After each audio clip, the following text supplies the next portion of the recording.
kind of a big deal. Really? People know me.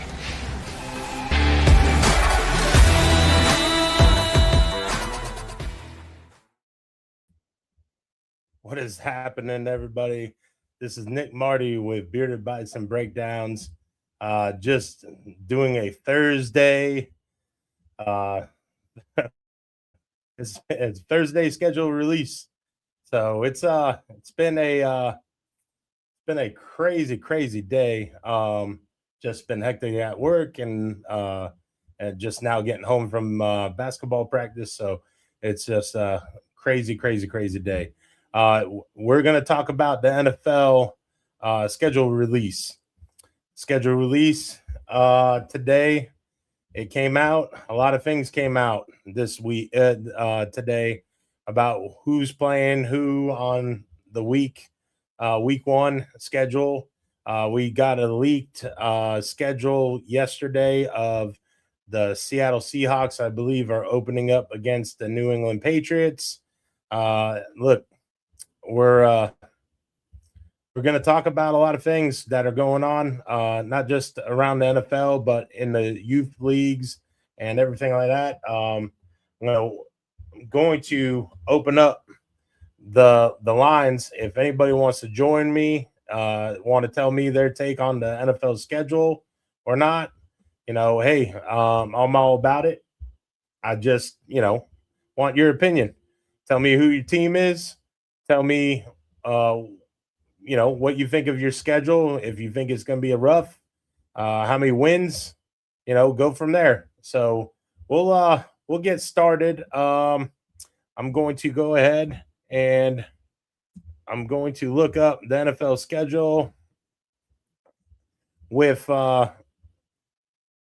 Wednesday kickoff on September 9th. New England at Seattle. They get to open up. Seattle gets to open up, and it's a Super Bowl rematch. It didn't go so well for the Patriots in the first one, so we will see what happens with that. That right there is kind of a head scratcher in a way. I don't know if that's going to be like crazy entertainment or not. Really hope New England gets their stuff together. And who knows if Mike Vrabel is even going to be their head coach next year than for the start of the season. But that's a different take right there. But we'll see how it goes. Let's see, NFL schedule. Christmas Day, we got. This is going to be a good one. It should be a good one. The Buffalo Bills at the Denver Broncos. I know my co-host Ant will be at home, hanging out and watching that his Broncos play the Bills. So we will see what happens with that. Let's see what else we got. You got Amazon Prime, December 24th. That's Christmas Eve. That will be the Texans at the Eagles, I believe, on Amazon Prime on Christmas Eve, if I'm not mistaken. Let's see.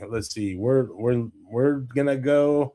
It's I didn't get a really I didn't have enough time to actually go ahead and look at everybody's schedule. So I'm gonna bring it up and we'll talk about it. Let's see. Let's see here. Josh Ross has got a take. Coach Ross, tell us what your take is. If you want, I'll send you a link. You can come in and you can get on here. In fact, I'm gonna post a link in the comment section, and you guys can come in if you want and give us your take. So, hey, I'm welcome to have you on. I know I just sent the link in the comment section, Coach Ross. So, can't wait to hear your take on this. Make sure you got good internet. Try to have your camera on, because the people at home are going to want to know what your hair looks like today. Since you got that studding hair over there. Let's see. Schedule release. You got the Rams opening up against the 49ers. That'll be in Australia. That'll be at 8:35 that day. So that's a little wild right there, man. Let's see here. Oh man, you can't click it. Well, we're gonna have to figure this out, my friend. Thank God we're doing this live on streaming on YouTube, Facebook. If you haven't subscribed to the channel, please do. Please subscribe. We're trying to grow this as much as possible. Look, we're always looking for guests. If you want to be a guest on the show, you got something to promote, I'm all about it. As long as it ain't politics or religion, nothing against those things, but I try to stay out of that, man, as much as possible. So we'll see how it goes on that. So let's see. I sent you the link through Messenger, so you should be able to get on, big dog.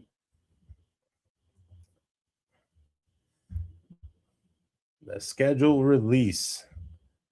You got September 27th. The Baltimore Ravens and the Dallas Cowboys are going to be playing in Brazil. Rio de Janeiro is where we're going to be playing. So that will be interesting. That's week 3. There's a lot of international games this year.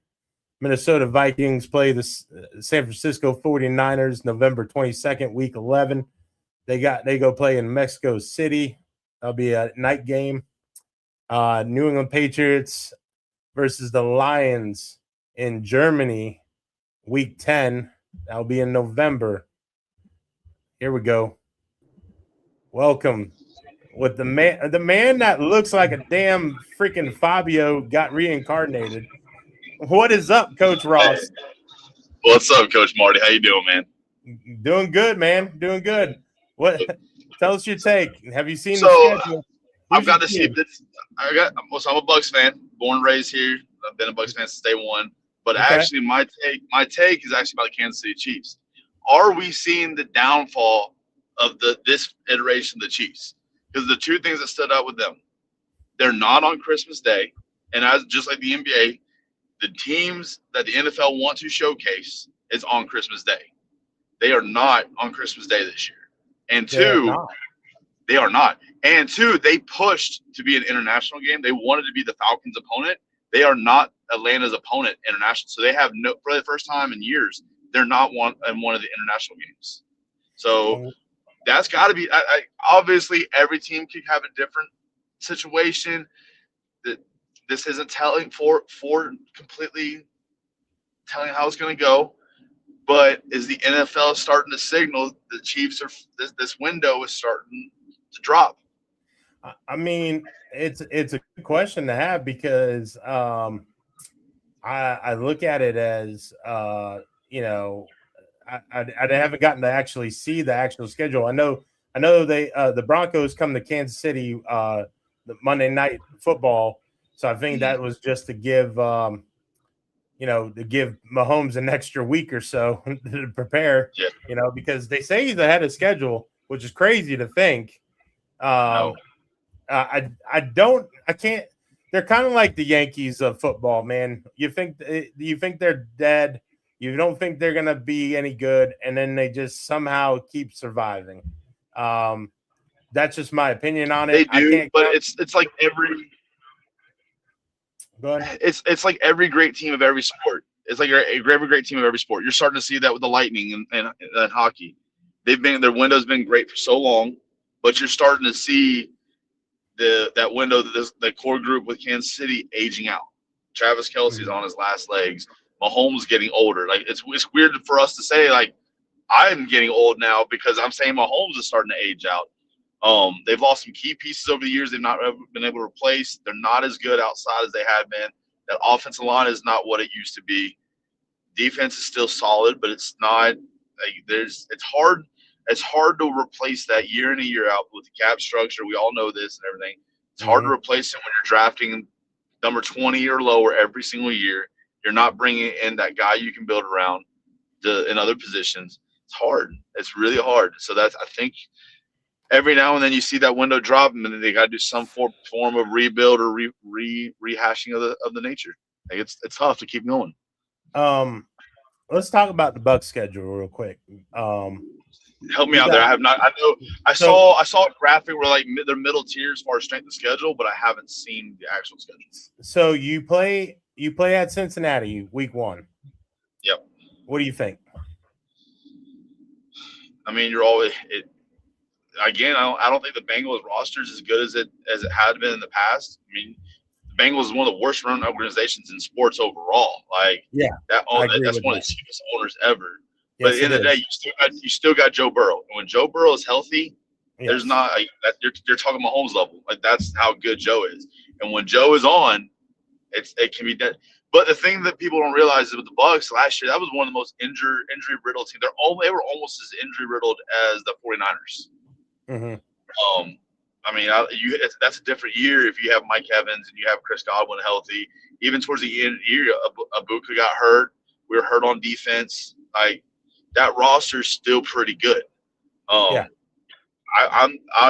lean Bucs that opening week. Just because I don't think Cincinnati's done enough to replenish that roster with it, and that's a hard place to bring free agents in.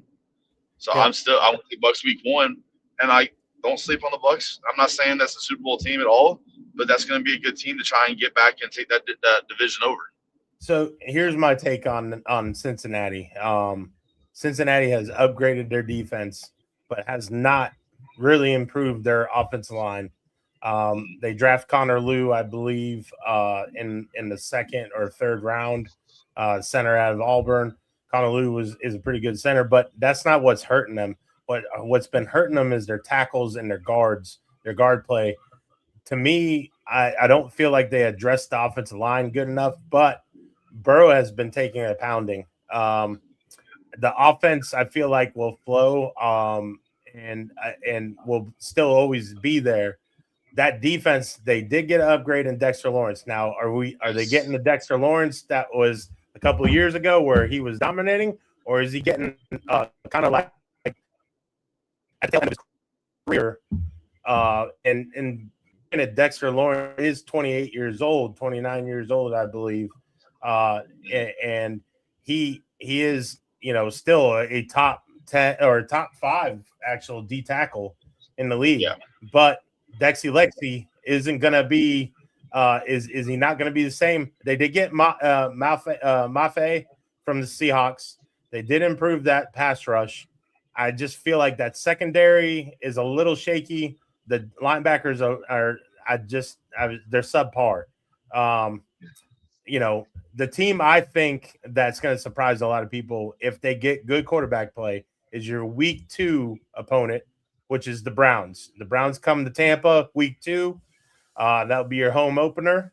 I feel like the Browns are going to be that team that sneaks up on a lot of people. We've been saying about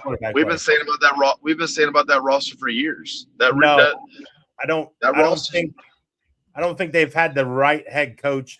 Monken is a old school, no nonsense type of guy, man. Yeah, no, I agree there. But we've always, since the even back to the Baker days, that roster's always been pretty solid. I mean, that's especially once they get the one like with that last year, pretty much the year Joe Thomas left. Once they lost the year after Joe Thomas, when they finally seemed like, oh, we don't have him no more, we gotta actually put money in this thing. That roster always seemed pretty good, but you always had the function.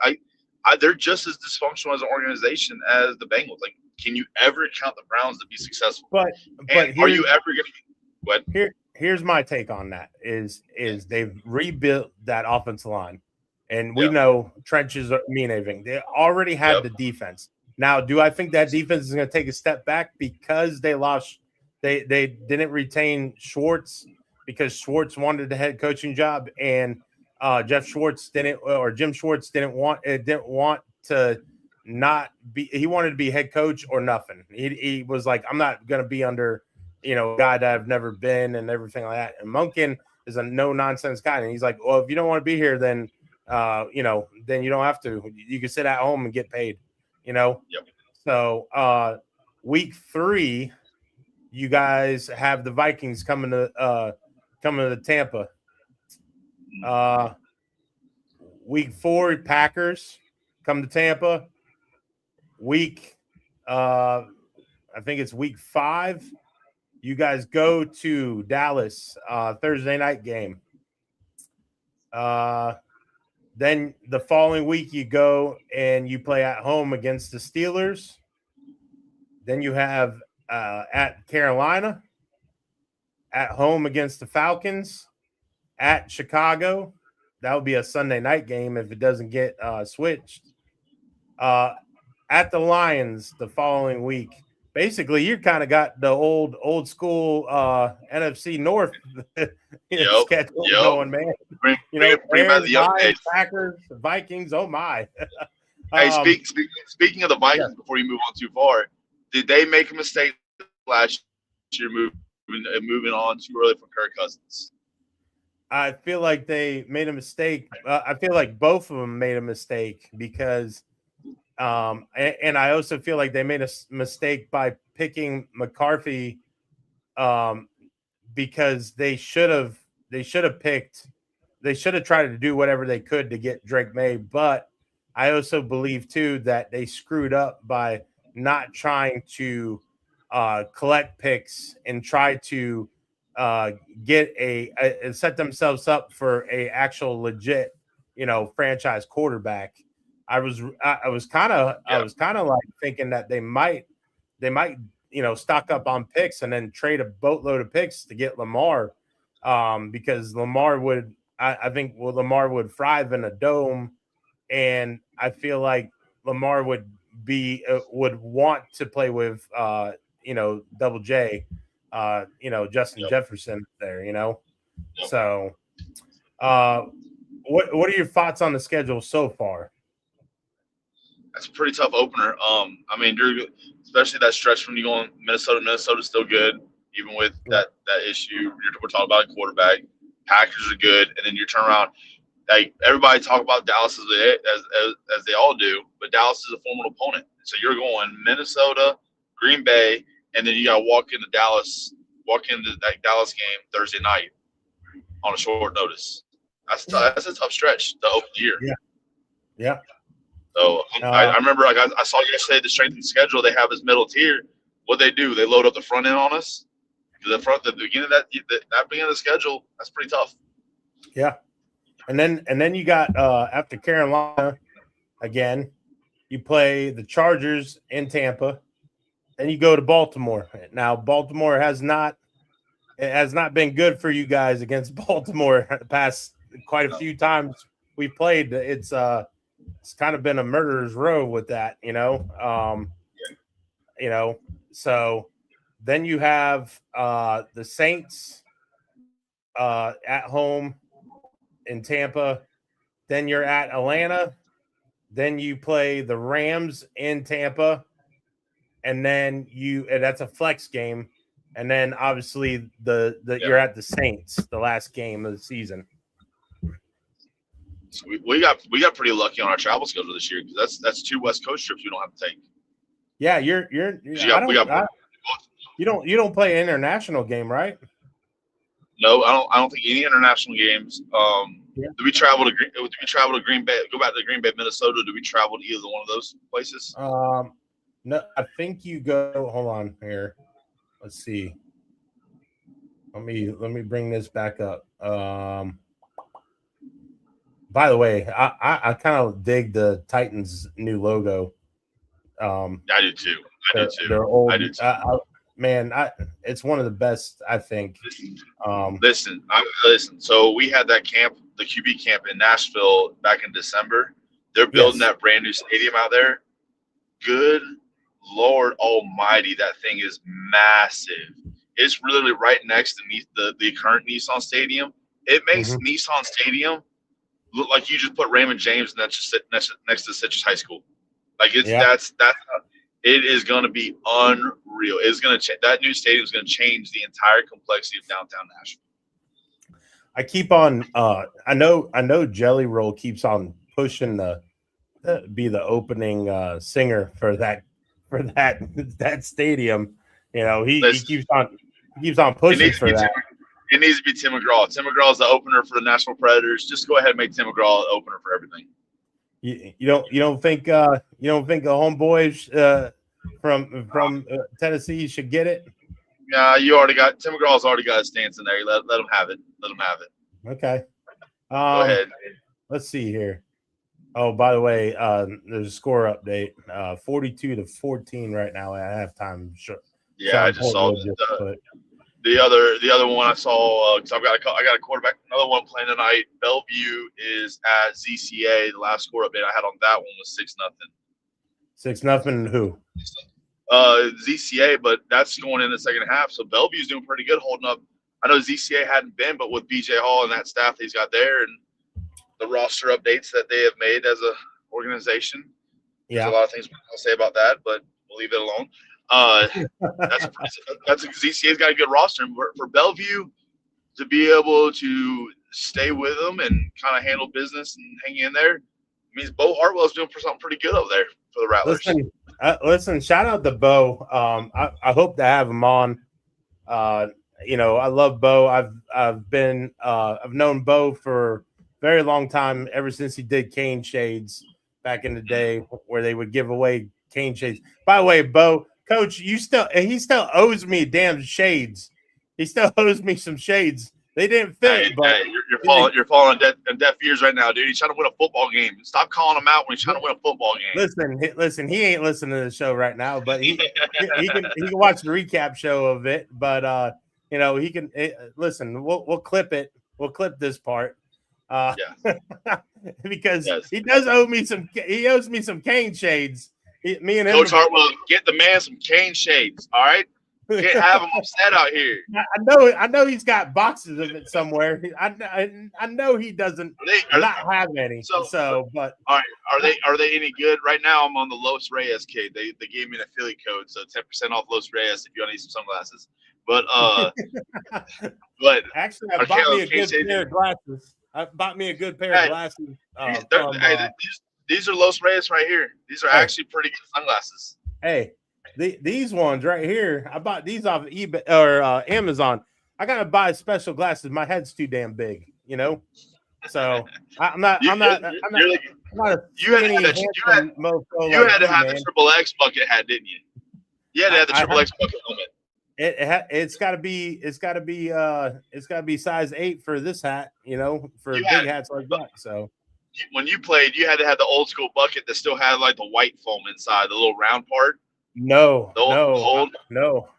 My head ain't that damn big, but it's big, but it ain't that damn big. We had a play. What was that? Lamage, he needed a helmet from the high school, for goodness sakes. We had to let the air out and everything, you know, because his hair and stuff. But he's got a big old head, so. Listen. I'm glad I'm not playing right now because I don't know what I would do. Like, I'd have to go buy a new helmet to go size up. I never had hair when I played. I don't know if it would fit. Actually, I actually got old. I still got the old Speed Flex in the house. No, I had normal fade. Yeah. Okay. By the way, the Packers do come to Tampa, so. So we go to Minnesota. So the only long trip to begin is that Minnesota trip. Yeah. I mean, that's a huge. That's a huge difference because, they talk about jet lag and everything. That is a huge, huge benefit to being one on the East Coast, and two, you have those out there when you play the NFC West or whoever. If you happen to have the AFC West as your cross-conference opponent group, it makes life easy when you do not have to go to LA or you do not have to go to Seattle. Even though last year we beat Seattle in Seattle, it takes a lot on the body. It's a lot on the body. They had to go all the way out there, play that game, and fly back. Even for individuals at that level with all the extra benefits they have, I mean, that's hard on the body. Jet lag is a real thing, and it makes life hard. So when you got the schedule and you see both the Rams and the Chargers flying out to Tampa for the game, that's a huge sigh of relief. I totally agree with you on that. That's why I'm kind of like really hoping that the bye week for the Ravens, because I believe the bye week they've got a whatchamacallit, they got a game, international game in Brazil week 3 against the Cowboys. So to me, it's like, that right there, having it week 3, I really hope they don't have the actual schedule when it comes to, like their bye week, because it's not really good to have an early bye week. You know what I mean? No, it's and not. That's a huge blow right there. Yeah, especially because like, is there any way you could Google that flight time from Baltimore to what city is in Brazil? Is it Rio? Yeah. That's got to be a 14, 15. About to find out. Baltimore to flying to Brazil. Because I know I've actually made the flight from Baltimore. My first time in Europe playing over there, I flew from Baltimore to London Heathrow. I want to say I was only on the plane for 7, and I was flying coach, flying commercial. I'm looking right now. How long does it take to fly? 15 hours. Yeah, that is brutal. That's brutal. So I don't know what kind of trips your owner can play, or what kind of plane he can get. You might want to hopefully he gets air chambers or something in there. I don't know if you can do that. That's even possible. You got to do something special for that flight. Yeah, that's crazy. That is right there. One of the wildest things. I just thinking about it, it just makes you go, dang. That's a wild market. That's a wild market to go into. Like I know we had the World Cup down there. Like I know you got Rio, and the rest of those cities are pretty major cities for the world on the world stage. But is that a market we really need to get into? Which, if it is, great. It's all about, that's what the American economy is all about, pushing the dollar as far as we can. But that's hard on the body. That's hard. Their bye week is week 13. So what do they do? Give y'all Thursday game the next week or something? Let's see. I'm looking right now. So no, they did not. They gave us so that Rio game is 4:25 p.m. And then the following week they play Tennessee at home. They play in Baltimore, but that's a 1:00 game. I feel like I got a little breaking news. Yeah, it's not high school football area, but it's one of my quarterbacks I've worked with up in Tennessee. The official offer just came from Tennessee Tech. So we just wow. One of my 27 quarterbacks just got his first D1 offer. Nice. What's his name? Brody Sparks. He played at Carter High School. He just transferred to Oak Ridge. And he got offered by Tennessee Tech. Tennessee Tech. Yep. Now let me ask you this: do they still have the AstroTurf?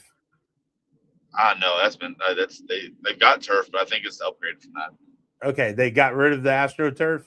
Yes, because I don't think anybody's allowed to have that crap anymore. Well, they had it. They had it years ago. Yeah, I don't think they do. I played an All-Star game. I played an All-Star game up there. That's a Bronson question. Hey, I played a All-Star game up there, and Buddy, do you not see the gray in your beard? That's a lot longer ago than you realize. It was about 22 years ago, bro. Your age. Oh man. about your age, man. How young do you think this hair makes me look? It makes you look younger. It's just that beard makes you look older. Oh, it is the beard. My experiences of the last few years have definitely salt and peppered this beard. By the way, I gotta say this because I don't know if I said it online when I tried to repost it, but I don't think I had enough signal. Congratulations to your wife for winning Coach of the Year. I'm glad we know who the real best coach in the family is. Oh, by far. I'm just the support puppet. That's all it is. No, she's a stud. I mean, she's freaking awesome. Like, yeah. Incredible hard worker. She's incredibly intelligent. She was a Division I level sprinter. She decided to follow me, but she had offers to multiple P4 type schools as a 1-2 sprinter. For the longest time, was faster than me. It was a bane of my existence that my girlfriend, then wife, could beat me in a race. That's what spurred me on to be as good of an athlete and as good of a speed coach as I am now, because I had to beat her. I could not let her beat her my entire life. So I can credit who I am and everything to her, but no, she's an incredible coach. And what makes it even more special is the fact that we get to share that together. Like, it's awesome being co-head coaches of a program together. It makes for some incredible fights. Like we get heated over it because we're two former she's a high level athlete. I'm not, but I thought I was a high level. I'm not, but two thinking high level athletes going at it. It's fun though. She makes me a better coach. Hopefully I make her a better coach, but no, she's good at what she does. And those girls work their tails off for her. Yeah. So it was awesome. No, I just want to give her a shout out because I feel like that right there is, just awesome. And, it's hard work and dedication because of that, and, very, very happy for her. Very happy for you. It's actually 2 years in a row. She was the girls' track coach of the year as well last year. Okay. She's building something down there at Old Springstead. She's got something going. Listen, man. Listen, Spring Hill. It still has a soft spot for me. I still have a soft spot for them, and. Is anybody you got the update on Springstead? Because if Springstead's playing, they got a little jamboree tonight at Central. They're playing Central and they're playing Eastridge, which deadly. I know how good Eastridge is. If anybody's got an update on those scores, they're playing. So hold on. So they're playing a kind of like a old jamboree style. Yes, really. But, yes. And what throws me off is how did Eastridge come to Central? I don't know. With the talent that roster, because it's a lot. Most of that coaching staff, at least a good chunk of them, are our staff from Leesburg a couple years ago. And I know Frank Scott's the OC. He's got Anthony DeCoon to the offensive line. They brought Brandon Woods back after his stint of Bethune-Cookman. And then you got Tim Simpson on the defensive side. Those are some of the coaches we got. Those are good coaches to add that staff that Eastridge already had. And then you got Duke Garrison, a receiver. They've got a really good quarterback. They had another good receiver. I think he transferred out. But Duke Garrison's the real deal. I know in our area we talk about Bethea up at Vanguard. Duke Garrison's step for step with Bethea. I know Denzel's about to jump on right now and scream at me, but Duke Garrison's real. Well, we got some breaking news. It's not really breaking, but we got some breaking news right now. Tomorrow's Vanguard versus Gainesville Eastside tomorrow has been canceled. I saw that right before you came live. I was trying to call RJ to see if he can give me an answer, but I wonder what happened. Maybe we'll get an answer eventually. Listen, it's one of those things where that's wild. Maybe it's because of Morgan Wallen. There ain't gonna be enough parking up there. Oh no, that actually, because I remember being in Knoxville. And I think I'm about to shut the car off. It's going to be. Hang on one second. You're good. All right. Can you still hear me? Yeah. All right. So, that's all right. Should be good now. What's up, Bubba? That actually could be a legitimate issue because when we lived in Knoxville, Morgan Wallen played at Neyland. They shut the whole city down. Really? Yes. Dude, that's wild, Why is man. Oh boy, we lost him. We lost him, folks. Oh boy. Let's try to go and find this schedule since we are gonna wait for him to get back on, hopefully. I'm still waiting on Mr. Coach Ant Dabney to try to show. I hope he didn't fall asleep. I know he's been a workaholic here. So let's see. Let's go, Coach. I had to reset it because when I got off Bluetooth, it was going through my the earpiece instead of speaker. Yeah. All So, right. so no, I mean that very well could be. Very well could be. I don't know. Was it at the community stadium for Gainesville or well, East Side and Gainesville play at the same stadium, right? East Side and Gainesville. I'm not sure. I think they both share that stadium in Gainesville. Yeah. So Well, who knows? I mean, maybe if Coach Farmer can work something out where they come down to Vanguard. yeah. Well, that would be Well, nice. no, they right? have do they have the upgrades going on at Booster Stadium right now, or would be playable? I'm not sure. I know. Where's Denzel. Denzel? Where's Denzel? We need him to yell at us. Yeah. I know. I need Mr. Vanguard himself to come on the show again. Yes. and let us know at least like, hey, this is what's going on. You know, this is the reason why. Yes. But I mean, I don't know. I have no idea. All I know Well, is it's wild. Hopefully they get something go. Hopefully they get something because I know. I mean, as an athlete and as a coach, spring ball is tough. Spring ball is so hard to get through. It's only 4 weeks. Not even like, most teams aren't even doing the full allotment of days, but it's hard to go to the last month of the year. You're ready for summer. You're going through testing as a student, all that. As a teacher, you're burnt. I don't care what part of what department you're in as a teacher. You're burnt from the year. You're ready for a break, and then you're going to ask to go through that. Hopefully, they get a game set up for those kids and those coaches. They deserve it. So I want to ask you on that. So, what do you think they should move it back? I don't. Here's the thing out about that. Did each of those teams use all their allotted days? Now you're asking for because now the FHSA is not going to allow them to have another day. They're not going to give them extra practices. So now if you push it back, can they play on Monday or can they play tomorrow? Or no, tomorrow's canceled. Can they play on Monday? Can they? Then if you go to Tuesday, Wednesday, Thursday, now you're asking for kids to go multiple days without practice because you wouldn't be allowed to meet. You wouldn't be allowed to watch film. I don't think. So are you willing to put kids in a situation where you go multiple days without practice into a game? Yeah. So you're getting into a sticky situation now, and the game doesn't necessarily matter. It's a preseason game. Do you want to risk multiple days on an injury, the game that doesn't necessarily count towards playoffs? Yes, it'd be nice to have the work, nice to have to get the live action. You've been beating on each other for 15, 16, 17 days. But is it worth having to sit out multiple days because you can't get a game till Tuesday or Wednesday, and then you don't get to have practice to really meet with those guys? And of course, teams in Florida do things outside the rules.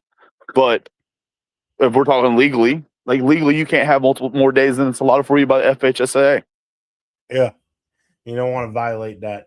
You don't. You definitely don't want to make a violation over something like that could ruin your season. Yeah. No, what I was asking though, do you think spring is too late in the school season now? Like, do you feel like they should push it, move it to April? Or the only issue is because in Tennessee, we when I was my last year at Carter, we held our spring during February. Yeah. It just depends. A lot of schools, you have multiple athletes. You have athletes playing multiple sports, and the way the state of Florida is, you have athletes playing multiple sports in the same season. At Springstead, for example, I had Ryan Mongold as my best thrower. He also went to state in weightlifting, also in the middle of spring football. So if you move spring football up, you're still dealing with athletes in the same seasons. And a lot of times you're spending your entire spring season in competition. At least for most schools, most competition ends end of April, early May. So you get the kids for most of the month of May, but now you're dealing with other sports. So is it fair to take your athletes' best away from the baseball coach? Is it fair to take your athletes, their best of the athletes, away from track? Listen, I'm going to take a pause moment right here because you distracted me with your damn hair flopping in the damn wind like you damn Fabio. My bad. I got to take the dogs for a walk. Anybody over here looking like he walking on the damn beach or something right now, like taking a stroll in the midnight beach. Shoot, I wish. Hey, it'd be nice to be on the beach every day. Hey, no, but like to me, that was the thing. Like when I was when I wanted to do, I did wrestling, and then I quit because I wanted to go do weightlifting, and I was getting sick because I was trying to maintain my weight loss and all that, and trying to hold my weight down, and it just wasn't working for me because I wasn't used to it. And I wasn't used to that kind of endurance. That was wrestling is just so much harder than any other sport when it comes to absolutely the endurance situation and trying to get better on that. So, but I just felt like I hate when the sports overlap each other. I hate it in youth. I hate it right now with I feel like middle school does a pretty good job of trying to not overlap it where everybody can actually go and play, but middle school also doesn't have spring ball, so that would be you deal with it a lot on the girls' side because like now you've seen the explosion of girls flag football. Yes, that directly competes against track, which in the state of Florida, track is king across the country. I think honestly, you can make a case that Texas is better than Florida now for track, but Florida is known for track, and then it's also softball season, so it's tough because as a state, we've sponsored so many sports, which is a good thing. That means you're giving kids an opportunity. But now when you get to your smaller schools, even like a Springstead level where it's 4 and 5A and track we were 3A, you're using a lot of the same athletes for multiple sports. So it's tough. But at the end of the day, it's a good problem to have because I'd rather have more opportunities than less for our kids. That's why I like Springstead. We do a pretty good job working together on our which kids get to play what sports and how to manage the energy levels of those kids and make sure they're as successful as possible. So it's tough. Yeah. I don't know if there's a real answer to what that question about the timing of spring ball. I know they gave more flexibility this year than they have in the past with start dates and stuff because you had teams finish last year, and then you got the games going tonight, and then you got teams playing next week. But it's tough. I don't know if there's ever going to be a real answer. You just do the best you can with the rules that are given, and do your best to manage the energy as best you can. And the fact too is like you got all these kids coming in and out. They're leaving or they're coming in, and you're trying to make sure their status is good when it comes to that. So, you don't want to play anybody that's not ineligible or anything like that, because then that's going to hurt you in the following year and everything like that. So, it's just, I feel like, it's kind of like you see that in the college rankings right now where there's some teams that didn't even have a college spring game, and I could see it eventually where college football is going to start a lot earlier. I see them starting like the first week of August eventually. Well, hey, to be honest, if we're talking about the college schedule now, you should start that early. There's no reason why the national championship game is playing January 23rd. Yeah. Why do we have a 4-week break from the end of conference to the first round of playoffs? Well, they go to NFL style, play your 12 weeks. If you need a conference championship, figure it out how to make it in there, and then you play week 1 of the college football playoffs that next weekend. Yeah. Because the whole Lane Kiffin situation. That would have never happened. Lane Kiffin would have still been at Ole Miss for that playoff run. Now, I love Pete Golding. Go Tusculum Pioneers, because old Pete Golding coached at Tusculum. I got my coaching days at Tusculum, so I got love on Pete Golding for a minute. But you would not have the Lane Kiffin thing. And who knows the conversation if you have Lane Kiffin still there with that roster, and who knows what happens with Ole Miss. They played phenomenal in that last game, but you took that story that changed the entire storyline of the college football playoff. If you just be normal, play the next week after conference, and go like a normal week schedule like every other sport does, and not take 4 weeks off, now you got the whole that storyline's different, and then that transfer portal looks different. Yeah. That's the other thing too, is the transfer portal. I feel like the transfer portal shouldn't start until the season's over. 1,000%. You're putting teams and coaches and players in terrible positions because you get the transfer portal open during the season. And I understand why. I understand why they do it, because they have to do it for semesters. But yes, this is I get that. Yeah, this is why they got started early, though. Like that. Yes, that season should be over by the time. By the next semester, by the spring semester. Mm-hmm. So, but they did something that I didn't look into the whole details, but I saw the storyline of how they changed college soccer. I guess they split the season between the 2 semesters, so it's a lot longer season. Oh, okay. But it mirrors more the European schedule. Yeah. So they do it like the European. See, that's the thing though. Like European, I don't even know when they start and stop. So European starts usually August. They play all the way through the playoffs for the championship league right now, because Rex with the whole Ryan Reynolds and Wrexham thing finally gave me a reason to choose a club. I love soccer, but I didn't have a reason to choose a club. But Wrexham just missed out on the playoffs, and I think this last weekend was the second leg of the first round of playoffs for championship. And then I think you still got 2 or 3 more weeks of Premier League, and then their season starts right back over in August. Yeah, yeah. There's a whole thing right now going on in FIFA and the amount of volume that soccer players have based on games. Because I'll tell you this right now. The game over there compared to what we get over here is completely different. Like everybody hates on soccer and everything. It's like go to a top tier game in Poland or a top tier game in Germany and see what it's a completely different world than what we know. I know you're a big soccer nut. I enjoy watching my kids play soccer.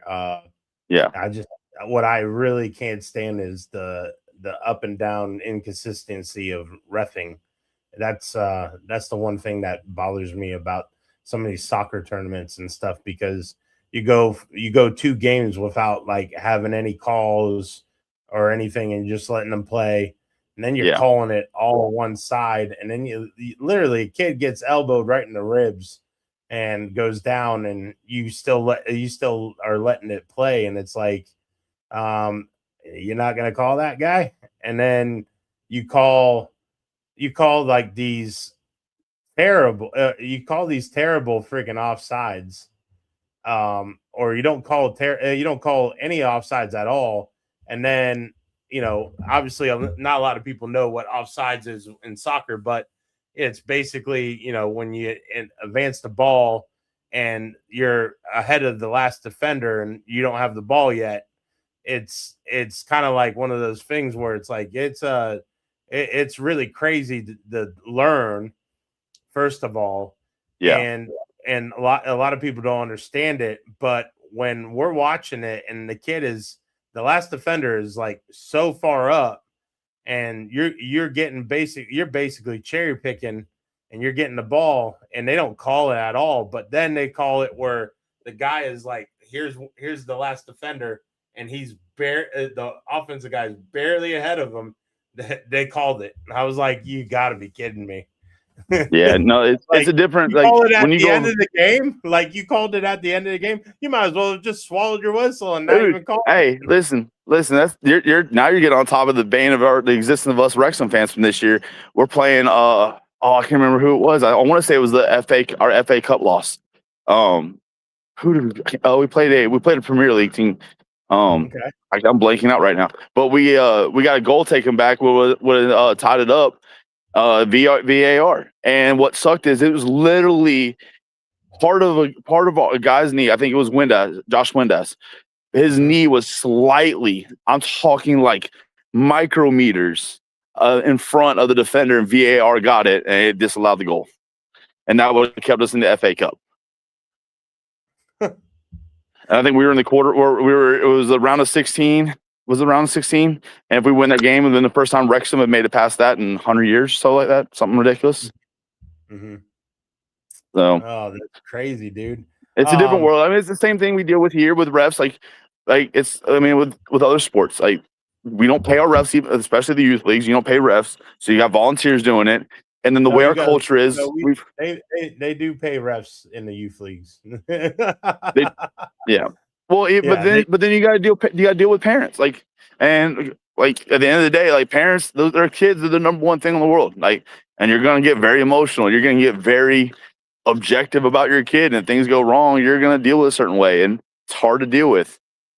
So it takes a special person to be able to do that, and there's not a lot of special people willing to do that, and so you don't always get the best quality.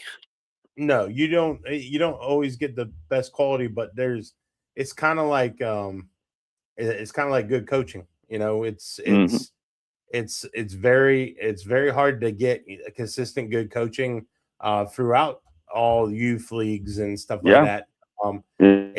And it's just like refereeing is kind of a dying breed right now, just like good teachers and other stuff like that, because not a lot of people want to do the job because it's, they get criticized a lot. And, it's like, kind of like being a cop and stuff. People get criticized, people get harassed. It's one of those occupations where it's a dying occupation, because no one youth wise is wanting to do it, because they know you got some crazy people out there wanting to pull guns and all sorts of stupid stuff. You know what I mean? Yep. So it's wild to me how people go ahead and get crazy about that situations. I don't think you ever, man. I don't think you ever could, but somehow, some way, the pay model, this never can happen. You're always going to have the best paid coaches and referees at the top levels, because that's where the money is. But if in a perfect world, if you can invert that and put the best coaches, the best paid refs, and all that at the ground floor, at the youth level, at the grassroots, now your sports is just going to take off, because that's where the real development has to happen. Like when you by the time you get to the top level and those guys are you're an FBS head coach or FBS offensive coordinator. Like, I'm not going to say the school, but we had with QB Vision, we had a very prominent quarterback have to change schools.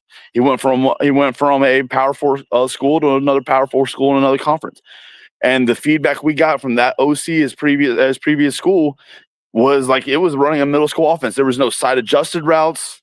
There was no ability to change routes as far as like once the play starts based on different reads. Like, if you call a play, you run that play no matter what you see. And you're talking about a prominent P4 school being that way, and that dude's getting paid.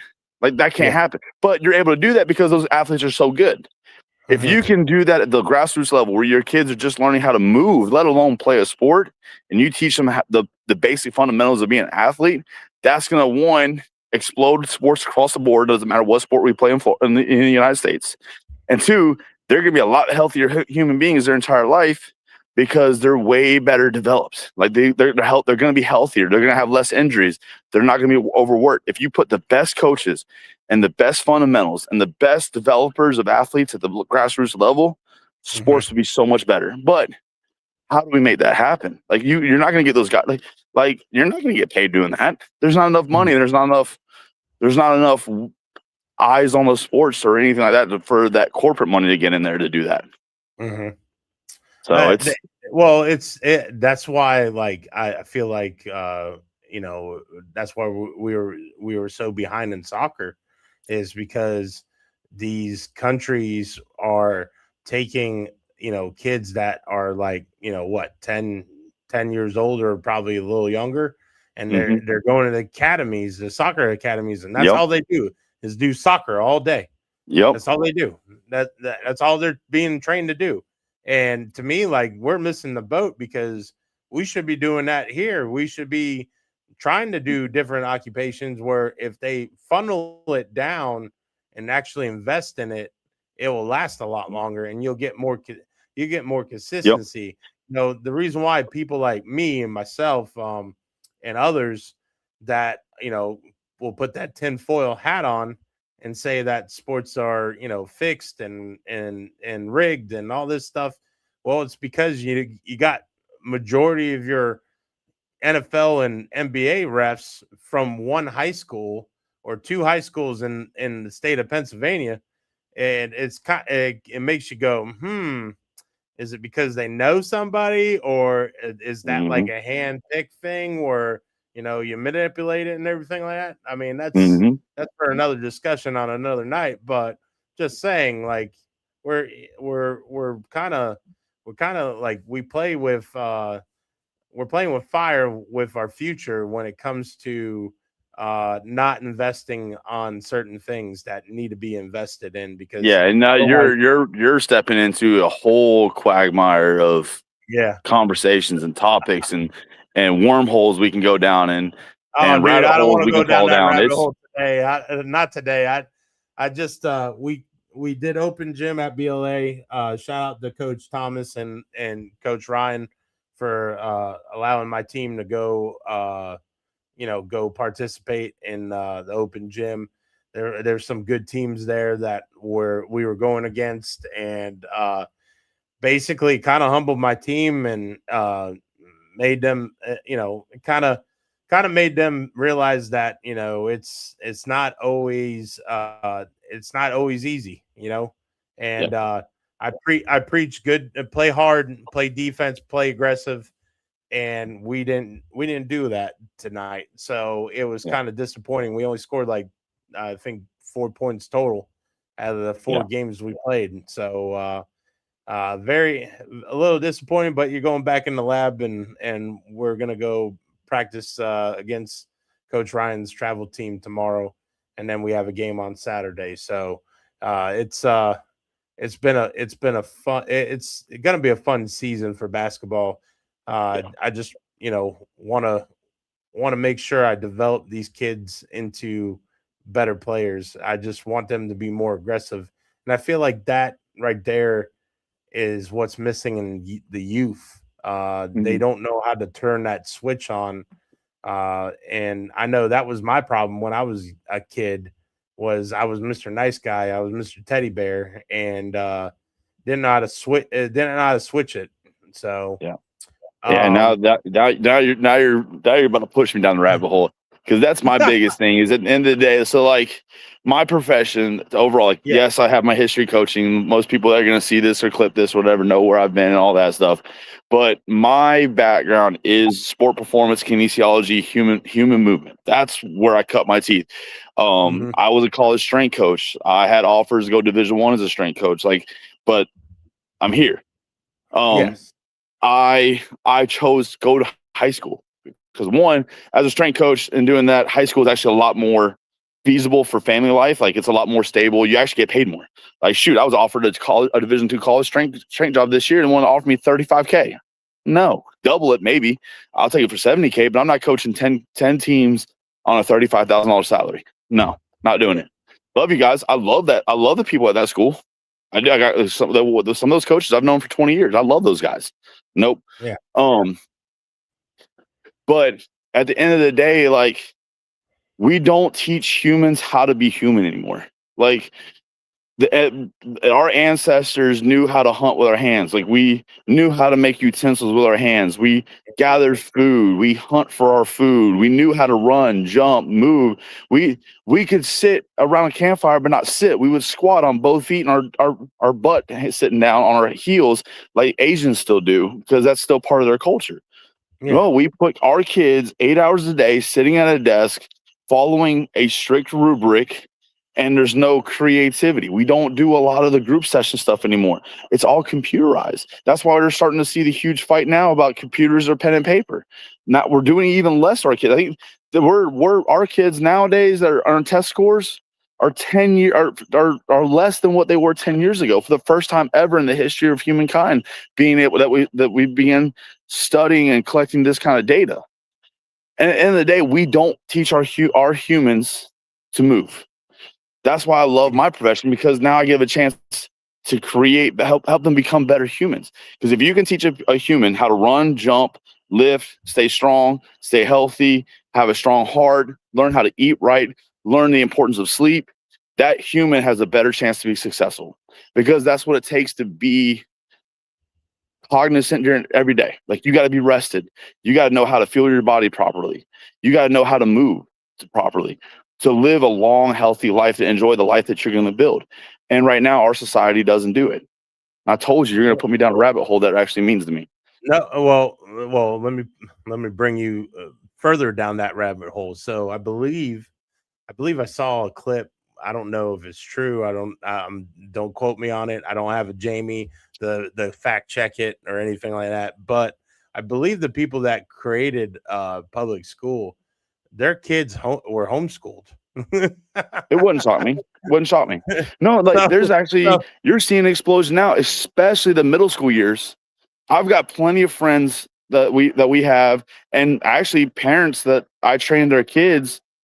They'll go to public school up to 5th grade, homeschool 6th through 8th, and then go back to public school and high school, because public schools have gotten so, I don't want to say mismanaged, because there's a lot of great human beings in education, but the structure that we're forced to work in as educators, it's so hard to handle that age group of middle schoolers, because that's when they're entering puberty. That's when their hormones are just going nuts. They're not bad kids. I mean, some of them might be bad kids, but they don't know how to handle it. Like, there's a handful. It's like it's like a bunch of apples, and you got one that spoils the bunch. Yes, so, but it happens. But it's so hard to handle themselves. So you get this lack of a better word. I don't think of a better word right now. It's 9:30 at night. It's been a long day. Yeah. But the cesspool of kids with different levels of hormones. So you got some that are like 18-year-old kids, and then you got some that are still 8-year-old kids, all in the same classes, and they're all learning how to be human, learning this and that. They're picking on each other. They're doing different things. They're learning stuff they shouldn't be learning, all that, and it's all in this one spot, and it just creates chaos. And we don't have the ability right now in a lot of our school systems to handle that. So it's tough. Like it's tough. Like there's a good chance that if I can make it work, I'm not sending Oakley to middle school when he gets that age. Yeah. I mean, my two sons have been homeschooled since before COVID.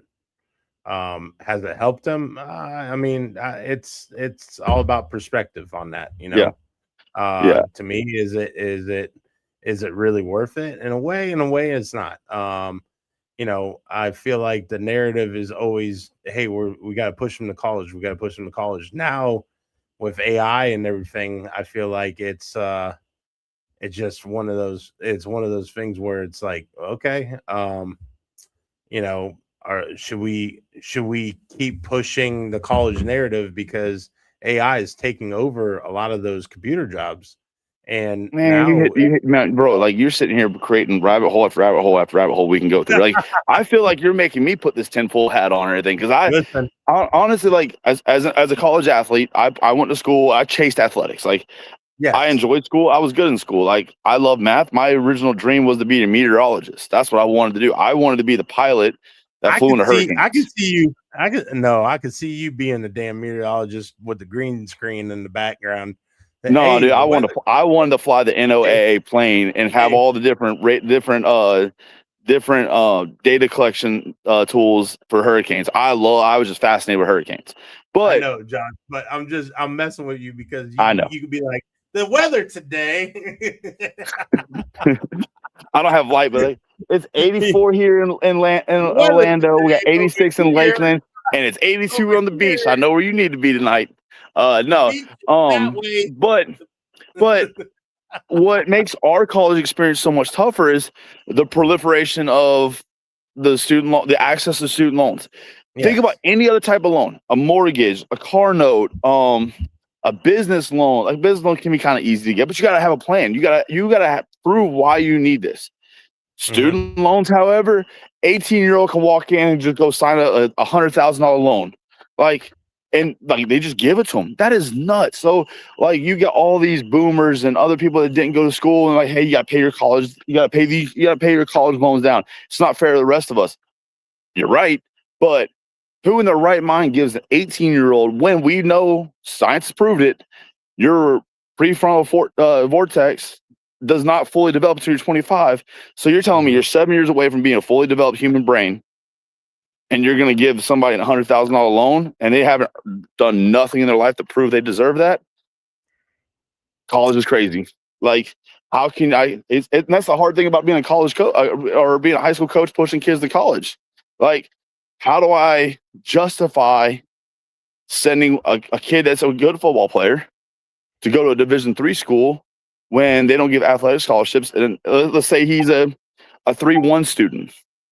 He's a 3, maybe a 2-9, but he's a smart kid, just didn't necessarily love being academic in academia. How do I send him to a Division III school with no athletic scholarship and then turn around and be,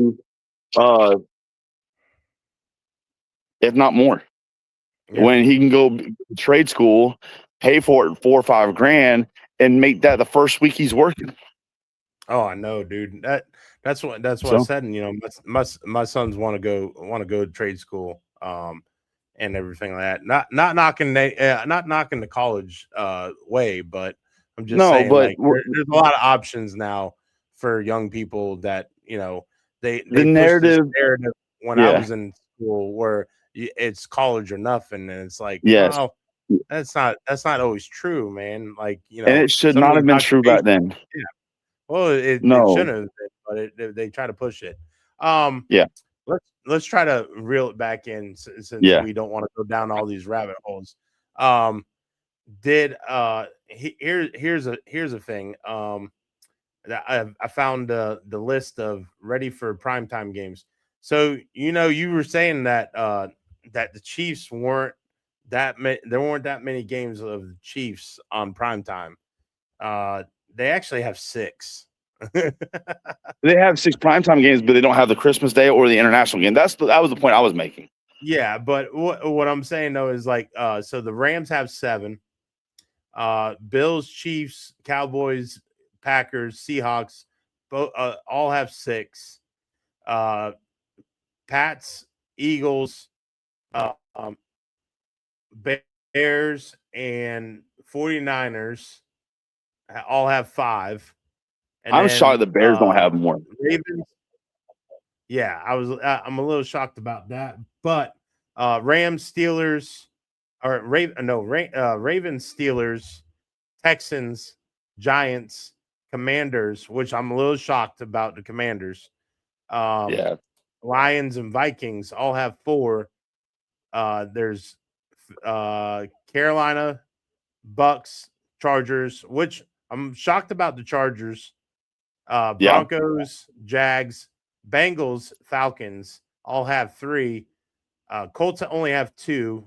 Portwood, I hope you hear that. Your Indianapolis Colts only have 2. And then the Browns and Saints have 1.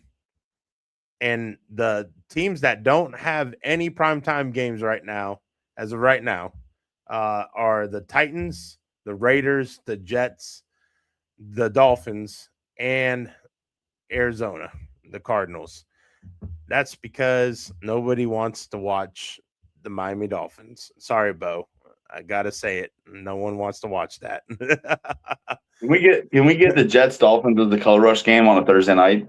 That needs to be on Cartoon Nickelodeon. Network. That is most definitely the 3 a.m. Nickelodeon game. Dude, it needs to be at 3 a.m. because I don't think I would watch it unless I can't go to sleep. and then it Now would here's the really. question. Now, if we're talking Nickelodeon, who are we using as the sportscasters? SpongeBob and SpongeBob and Patrick, or are we using somebody else?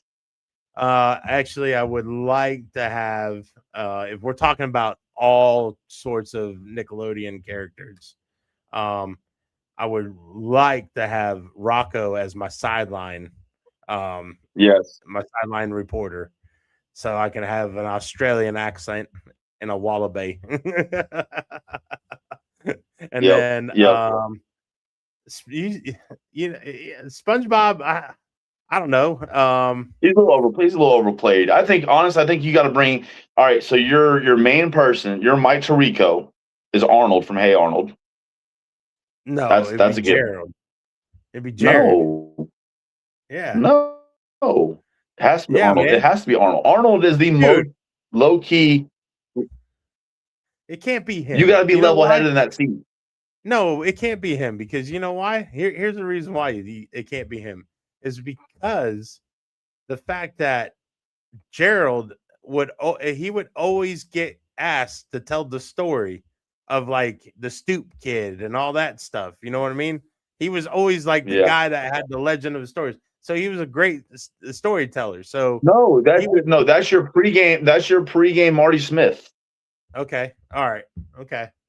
That's your Marty Smith. Hey, Arnold. All right. Name another sideline reporter then. No, I don't think we got to have the color commentator. Who's our color commentator? I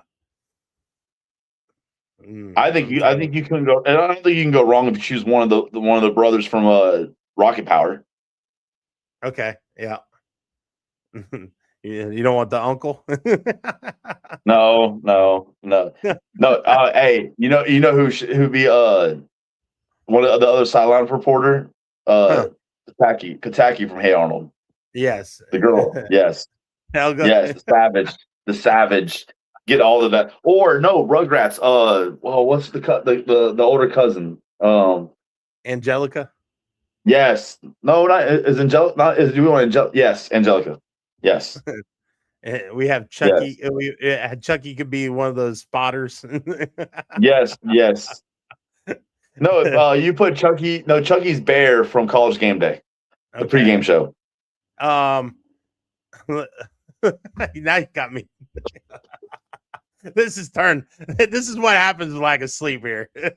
Exactly. This is riveting conversation. Think about the pathway we have gone in this conversation real quick. You have steered us away from the whole NFL release schedule. I tried to reel us back in, and you just brought me back down. Deep water here. The Jets and Dolphins. This is the Jets and Dolphins effect. This is why they do not have a primetime game. Yes. This is why, because we're having to bring Nickelodeon characters. Now you want me? Okay, I need to know. Now we're going here. Top 3 Nickelodeon shows of all time. Cartoons. Hey Arnold's my number 1. Yeah. Okay. No. All right. Yep.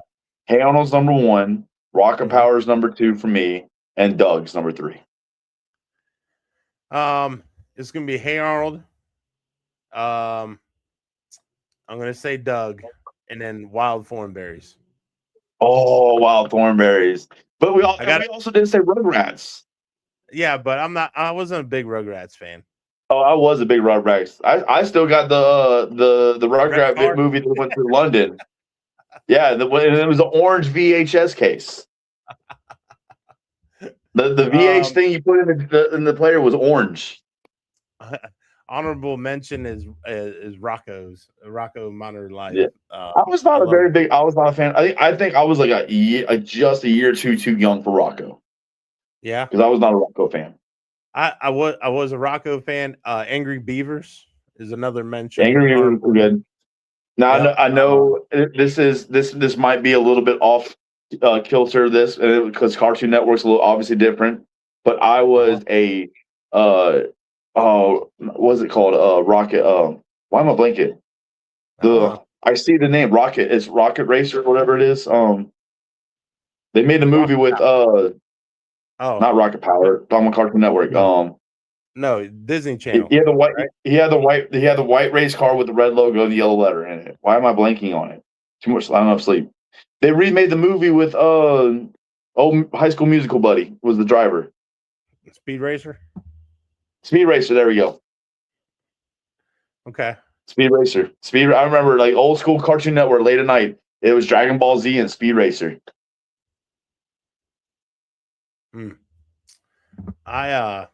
So when it comes to and I forgot one. I forgot the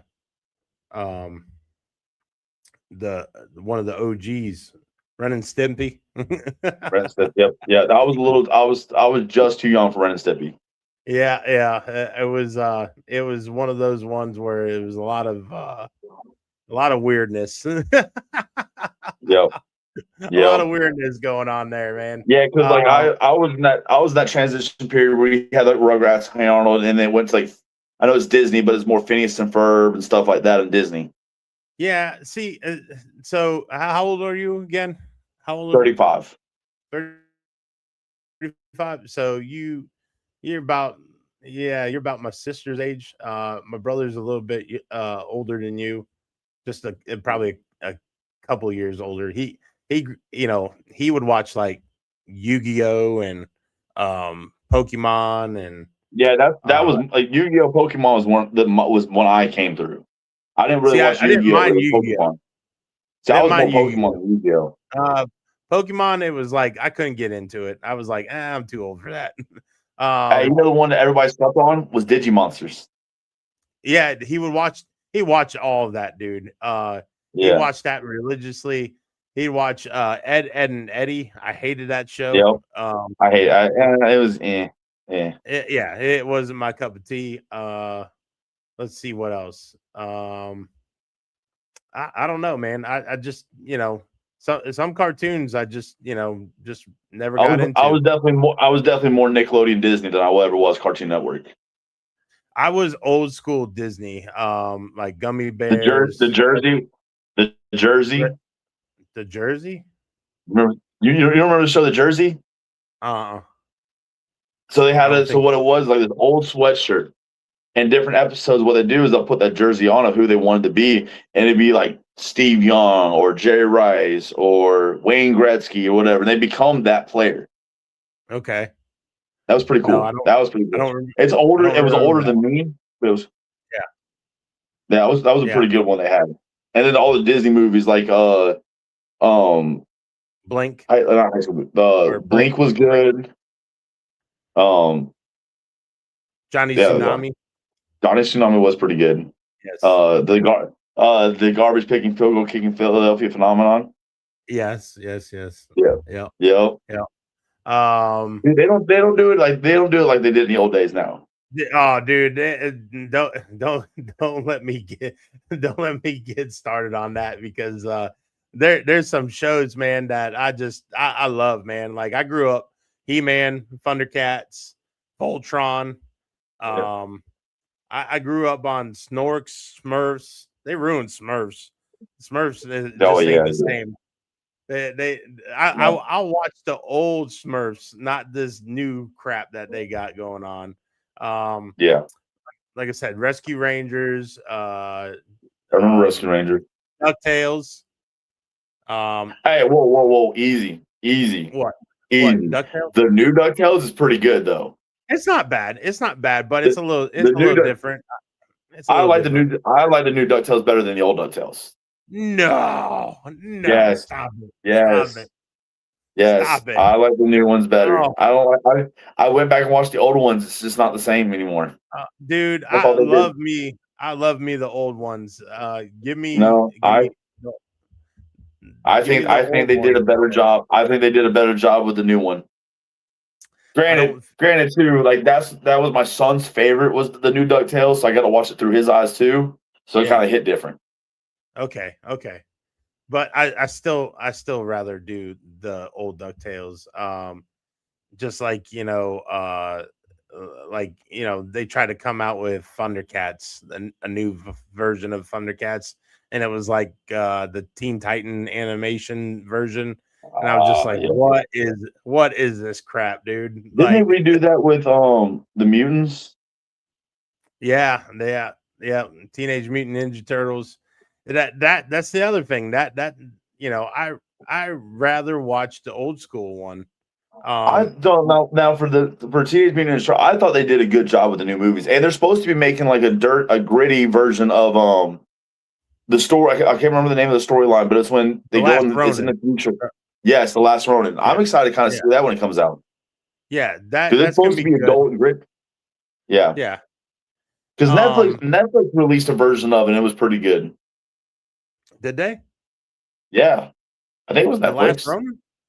Yeah, it's a version of it. It's not fully Last Ronin, but it's like one of the human characters goes into the future, and it's with Mikey in that Last Ronin storyline. Oh, really?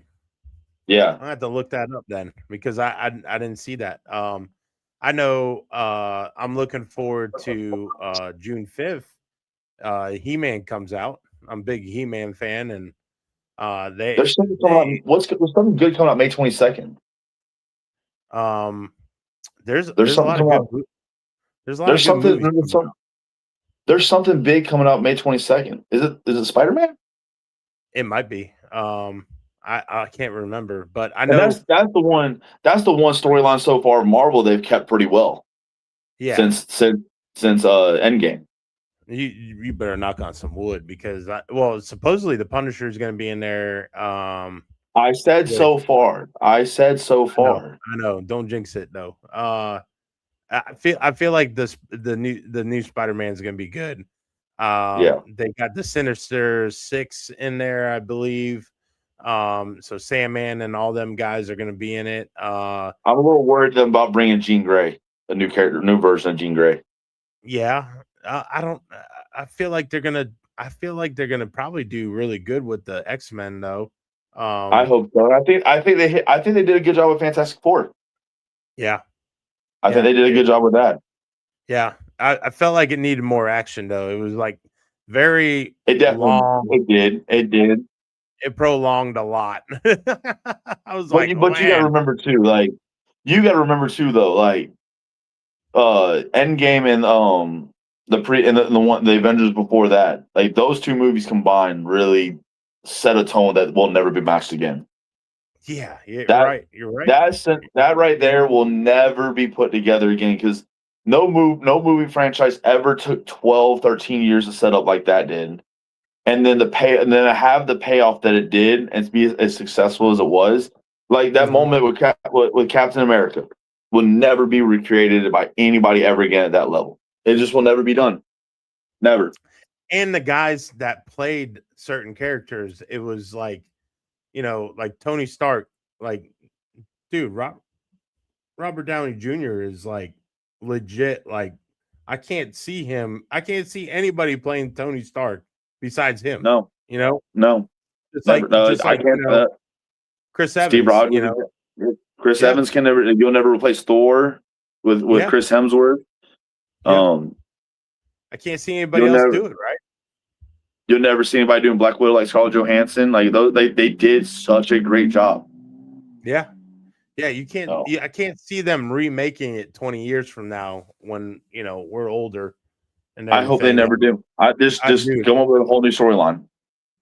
Yeah, there's so many comic books out there with different storylines that they could actually do it, but I doubt they're gonna do it. But there's actually a good movie. There's actually a horror movie that I'm interested in. It comes out sometime over the summer. It's called Hungry.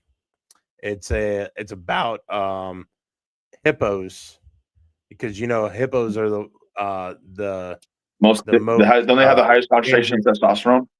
They're also they also kill the most people, and so they made a horror movie about hippos. Who would have thought? Hey, that fits. No, like you're absolutely right. Those they kill for fun. Yeah, they don't, because they're herbivores. They don't eat meat. So why are they killing? Because they kill for fun. Well, and they are supposedly, I guess there's these people that were going to go on a gator tour, like an airboat ride, and then all of a sudden, they're like, what the heck? Like it was a bunch of gators all chewed up and everything. And they were like, what caused this? What would have done this? And poachers or whatever. And then all of a sudden, it was ended up being a hippo in Louisiana. Jeez. So, and I'm just like, damn. I was like, okay, I'm I'm big animal nut. So, we'll see how this one goes. But is there name a couple TV shows that you're watching right now? Right now is because the series comes back in August, I'm rewatching Ted Lasso. My favorite series of all time. Of all time. Actually, I just finished the second season of The Pitt on HBO. That was actually really good. That makes me feel old because that's our generation's ER. Yeah. And then I'm childish of me, but I'm watching The Boys and Invincible. I see. I haven't gotten into The Boys yet, or Invincible. My sons, the oldest three, have gotten into that, but I have not. I just The Boys. I started watching a little bit of it at Uppercuts. Shout out to Josh White. I'll see you in the morning to get touched up and everything. He had it on, and I was like, "What the heck is this?" That's wild, man. I've been told about it's wild. Though I will say this last season, it's kind of I haven't been able to stay in this last season. The other show was there's another one. Why am I? Yeah, it's I don't want to say it's dropping off like Game of Thrones did the last season, but because it never got built up the same level Game of Thrones was. But it's definitely not finishing the way you'd want it to. Okay. The other one, there's one more. Why am I blanking on again? It's on Max. It's the one where the lady goes back in time because when they touch the stones. Outlander. You're talking about Outlander. Outlander. So I gotta finish. It's on which one? Showtime. That's what I meant. Showtime. Yeah, it's because I watched it through. I've got Showtime through Prime. I got to finish the final season of Outlander. Okay. So that's the one I have to. That's the one I'm not allowed to watch without the wife. Yeah, I watched that with Heather. We watched that, and it's very good. It's very, very good. Netflix messed me up though because we were watching on Netflix, and Netflix made it seem like there was no more episodes. Well, season 7, they only had X amount of episodes. So if you are trying to start season 8, you got to make sure you watched all of season 7 because otherwise you're going to be like, spoiler alert. You're going to be so lost because Outlander it spans the entire lifetimes of the characters. Yes. And so like if you miss one episode, you're off. Like you do not know what's going on. Yes, and that's the other thing too. Yeah. And dude, I'm telling you for like a chick show, it's pretty crazy. Like it makes you wonder. Now, I'm going to tell you right now, a show that I watch with the missus is called From. Okay? Mm-hmm. And I'm going to tell you right now, picture this, okay? You're stuck in a town. You can't leave that town because if you drive away from that town, you end up right back in that town. How crazy is that? Now, that's not the craziest thing, okay? The craziest thing is what comes out at night. They got these creatures that dress up like they look like people, like old nurse, like old milkman, all like outfit, and then they turn into like these zombie looking things, man. And it is wild. Like they do some sinister, messed up things. They can't go in the house unless they have they can't come in the house unless they're welcomed in, or if there's they're vampires. They're basically vampires. They look like vampires, but they're not. They have like multiple rows of teeth. And So you're stuff. getting modern day Twilighted. That's what you're doing. Dude, You're getting Twilighted, dude, bro. This is definitely not just like Twilight, bro. This is like the craziest mystery stuff because nobody knows why they're trapped there. Nobody knows why everything is happening for a reason. They can't kill these things. They tried to shoot them. They try to do everything. Dude, it's wild. It's so crazy. It's gonna have 5 seasons. They're gonna end next season. They're gonna end the show, which they're on the 4th season. And I'm telling you right now, like it's been just mind blowing. Like mind blowing. So it's from FROM. What Yeah. streaming service? It's MGM Plus. Okay. Yeah. The one. So speaking of like other ones that ruined it, one The Witcher. How do you have anybody other than Henry Cavill playing The Witcher? Dude, I don't know. Don't get me started on that, man. Bro, I was like, how do you ruin the storyline? I named my dog after that show. My dog, my pit bull's name is Geralt. And then it's nothing against Liam Hemsworth, like good actor. But how do you do that without Henry Cavill, the dude that actually knows the source material? Like he loves that stuff. Dude, I don't know. That's what drives me nuts. Like, why did you do that? Like, why? Same with Superman. Same with Superman. I refuse to watch the new. I heard it's really good. I refuse to watch the new Superman. The new Superman's okay. He will always be. Henry will be always my Superman. Like, you know, yes. and then hey, one more head shaker. How in the world do you make a Harry Potter TV show? Oh, how? Why? So you want to hear about this? You know how much each episode is gonna cost? Do I even want to know? Dude, it'll blow your mind. Is it more or less than the new Dragons show, or not Dragons, the Lord of the Rings show that flopped? It's $100 million an episode. And I refuse to watch it. I'm never gonna watch it. I feel like here's my thing. Here's my take on it. Is it gonna be if it's watchable where it's more detailed than it was the movies? Because that was the thing about the books. Like I love the books, okay, but the movies weren't anything like the damn books. No, you're right. You're right. They weren't. They left out a lot of stuff. Like they left out so much stuff. And I didn't even want to watch the last. I don't even think I've watched the whole last Harry Potter because in my mind it hasn't ended yet. Yeah. Just saying. Well, it's the same thing with Game of Thrones. Oh, dude. Same thing with Game of Thrones. They dropped the ball on that, dude. Bro. They dropped the ball. They started season 8 good. Like the episode, the second episode when they did all the kind of like the callbacks and they had like the pre-war stuff. That was a good episode. Yeah. And then the Cold War, the night war was actually really good. I thought that was well done. Got a little cheesy at the end with the way they used Arya to kill the Night King. That was a little cheesy, but it was good. After that, whoa, oof. Yeah. You're telling me the guy in the wheelchair is the guy that's supposed to run the whole kingdom? Get out of here. Yeah.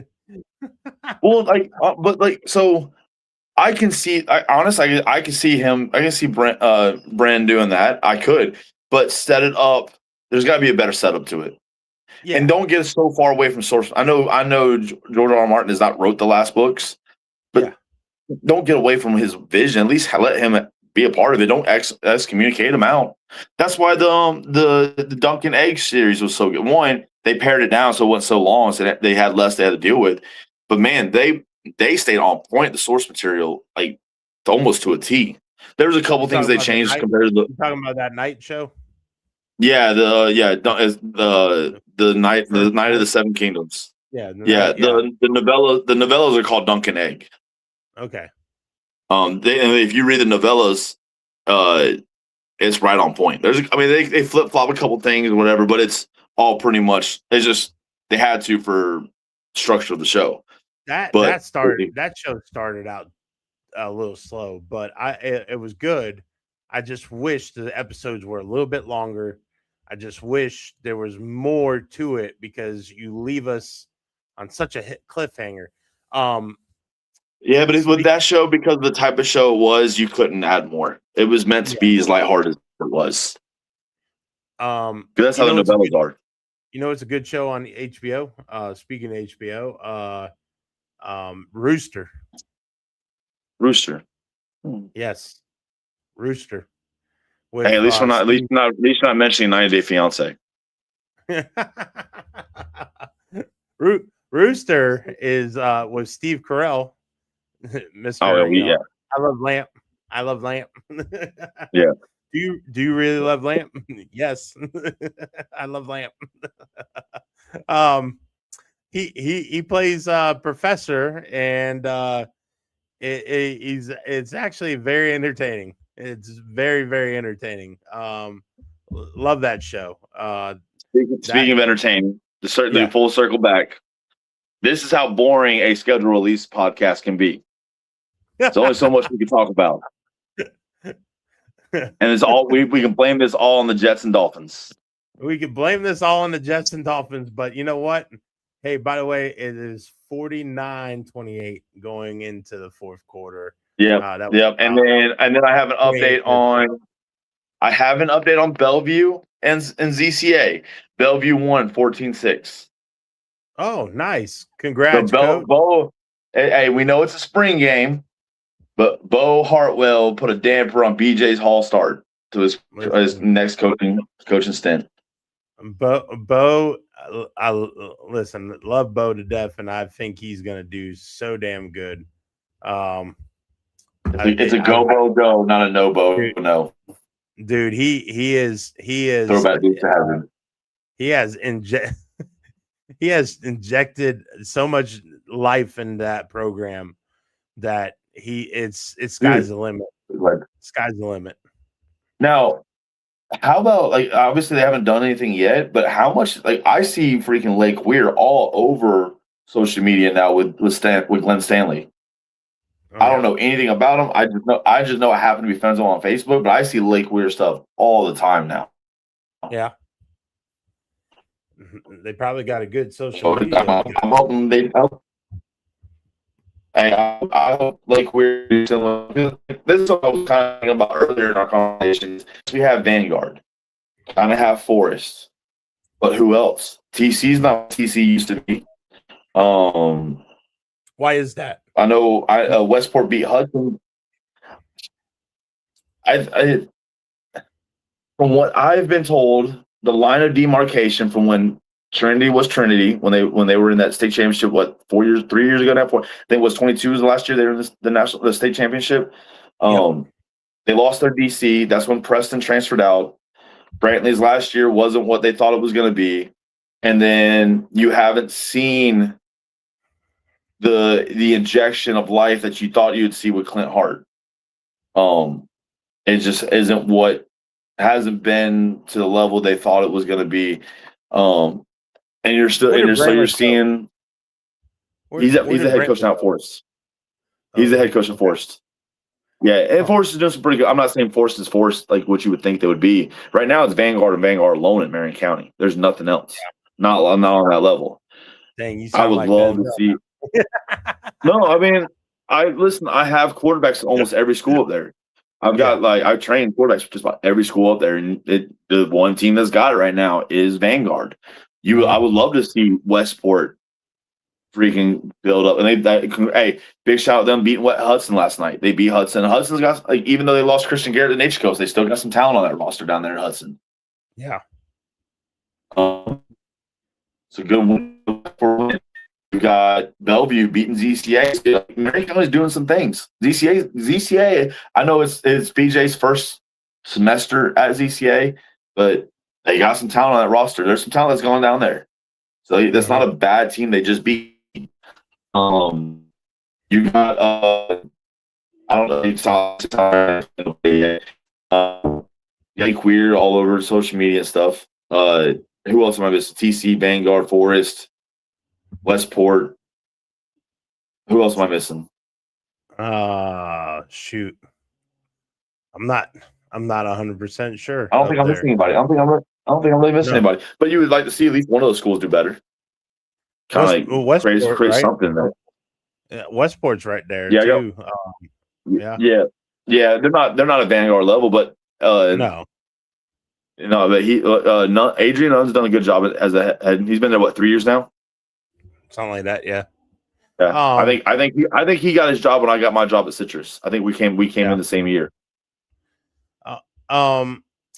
What here? I want to ask you this: how do you try to instill aggressive, being aggressive when it comes to a kid? How do you try to turn that switch on? It's tougher with kids now than it is then. I mean, you obviously want to create a level of hard in practice, but the thing that I've had the most success with is finding whatever pathway it takes to instill confidence. And the number one has always been let them know what they're supposed to do. Like when they gain experience, when they gain confidence, when they understand what they're supposed to be doing, they are able to execute what they want to more often and more successfully. And when that success leads to more aggression and leads to more confidence. And when you get a confident athlete, you get an aggressive athlete. So the more you can find the way to teach it correctly, and every kid's different. You got to find different. You can't be a single teaching style coach, not anymore. Yeah, like you never could be, but you definitely can't be now. You have to instill a level of curiosity and why. And the more a kid understands the why, the more he's will be willing to go through a wall for you, and the more willing to go through a wall for you, the more aggressive they're going to be. I mean, obviously in my practices and everything I did, we hit. I mean, we did your normal stuff and everything, but I got more out of my kids. And I will say, like, I mean, my story's out there for what happened. Those Citrus kids fought for me. Those Citrus kids did. I mean, shoot, we had Hernando beat. We had the Villages beat. We had Lecanto at the halftime, and I wasn't even there. I was already suspended by then. That group fought for me. And I think I did a really good job of, one, they knew what they were supposed to do. They understand their assignments. I had a freaking Coakley, Terrence Coakley Jr. Dude, that kid can freaking coach. TJ, I miss that dude. Like, he's doing great things. I had a great coach. Zed Bishop was a great coach. We had a good staff. Bud was on that staff with me. McKinley was on that staff. Like, we had guys that knew how to teach. So our kids knew why. But at the end of the day, when they knew their why and they knew we had their backs, they knew we were going to fight for them, and they knew we believed in them, they gave us the same back, and they fought their tails off. And I think if you can get a kid to understand the why, want to know the why, teach them what they're supposed to know, and then instill the fact that you respect and believe them, that's how you get the athlete that will fight through a crowd for you. I think what I went through my last year at Storm, and we played a real tough Dunellen team that was state champs. Half of them were state champs, or not in the state champs, but apologize for discrediting them for the thing that they did. They half of them were national champions, of Pop Warner the prior year. So, on 10U. So I'm on 12U, and I have really good coaching staff. I got Los and Bruce and all these guys that have a lot of football knowledge, that are really great coaches. And some of these kids, I've never had kids quit on me until that year. And that was a real eye opener, because it was like, are we coaching too hard? Like, what's going on? Because, like, I even changed my habits, because you can't, like, if Coach Ant was on here, he'd be like, you can't baby him. To me, there's times where you got to give them tough love, and then there's times where they need they need to be built back up. And I try to joke around with my kids, and I get on them but in a joking matter. Some kids take it Yeah. too serious. They get all upset and everything. And then other kids I think use that as I think motivation. you have to coach who you are. You have to coach as who you are. Like I found out the hard way through athletics. Like I tried to when I played and I struggled a lot. I tried to be somewhat hard. I tried to be almost Solomonish. Like I was hard work, like almost Kobe Bryant. Like you put your head down, you work. Mamba. When I finally became the best version of me athletically, I was basically pissing people off joking pregame. Like I'm on the field, I'm on the same field as Greg Hardy, Sean Oakman, Robert Sands, guys like that in arena, and I'm freaking joking. Like I'm making them laugh. Like I'm making everybody laugh. I'm over there. I remember one game we're playing a team out of South Carolina when I was with the Triangle Torch, and I go on the sideline. Like we're literally 2 minutes away. It's my first career start ever in arena. Like, but by now I know who I am. Like my first paycheck. I go over to somebody, I take their popcorn, and I just grab a fan's popcorn. I walk away with it. 2 minutes. Like I'm standing at the freaking getting ready to do the American the national anthem. I'm eating popcorn. That's who I am. So like the way I coach is a lot of people around here didn't like the way I coached or my showing of personality because they thought it was me. But that's one, who I am. Yeah. Two, like I can't do the other way because then I clam up and I get stressed and I squeeze too hard because that was the number one thing that my coach at Huston said. Gabby Price, freaking Coach Price, I love that dude. He told me my biggest issue, I squeeze the limit too hard. And when you squeeze too hard, it's just like you were teaching sprinters how to sprint or a quarterback how to throw. If you squeeze too hard and you create tension, too much tension, you're too slow. A loose muscle is a fast muscle. And if you teach your athletes to squeeze too hard because you're too hard and you're not a hard coach, like if you're an old school, like you're just that guy, like you're Cignetti. Cignetti's a hard guy. That's what that he makes it good. Nick Saban is a hard guy, but that's who they are. Like they're coaching through their personality. Like Mario's a hard, he's a hard coach. He's a hard-nosed coach.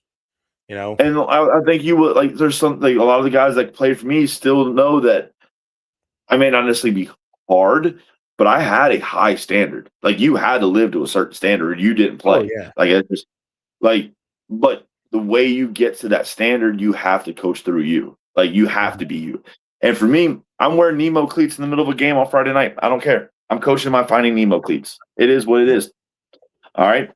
I'm gonna be loud. I'm gonna be boisterous. I'm gonna cheer. I'm gonna be like I'm gonna hug you no matter what on Friday nights. Like that's who I am. You have to be authentic.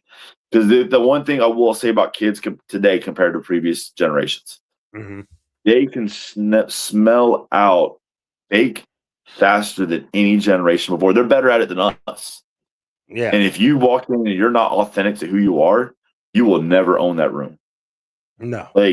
Like I know for a fact. I'm still close with Blackburn. I'm still close to Donye Johnson. I'm still close to Timmy. Like I haven't talked to some of the other guys, but I know for a fact right now, if I shot him a text, there's a joke coming back from that time. Like it's immediate. Like the season just ended. They knew I was authentic, and because I was authentic to who I was, and they knew I was going to war for them, and I always would. I got the same back from them.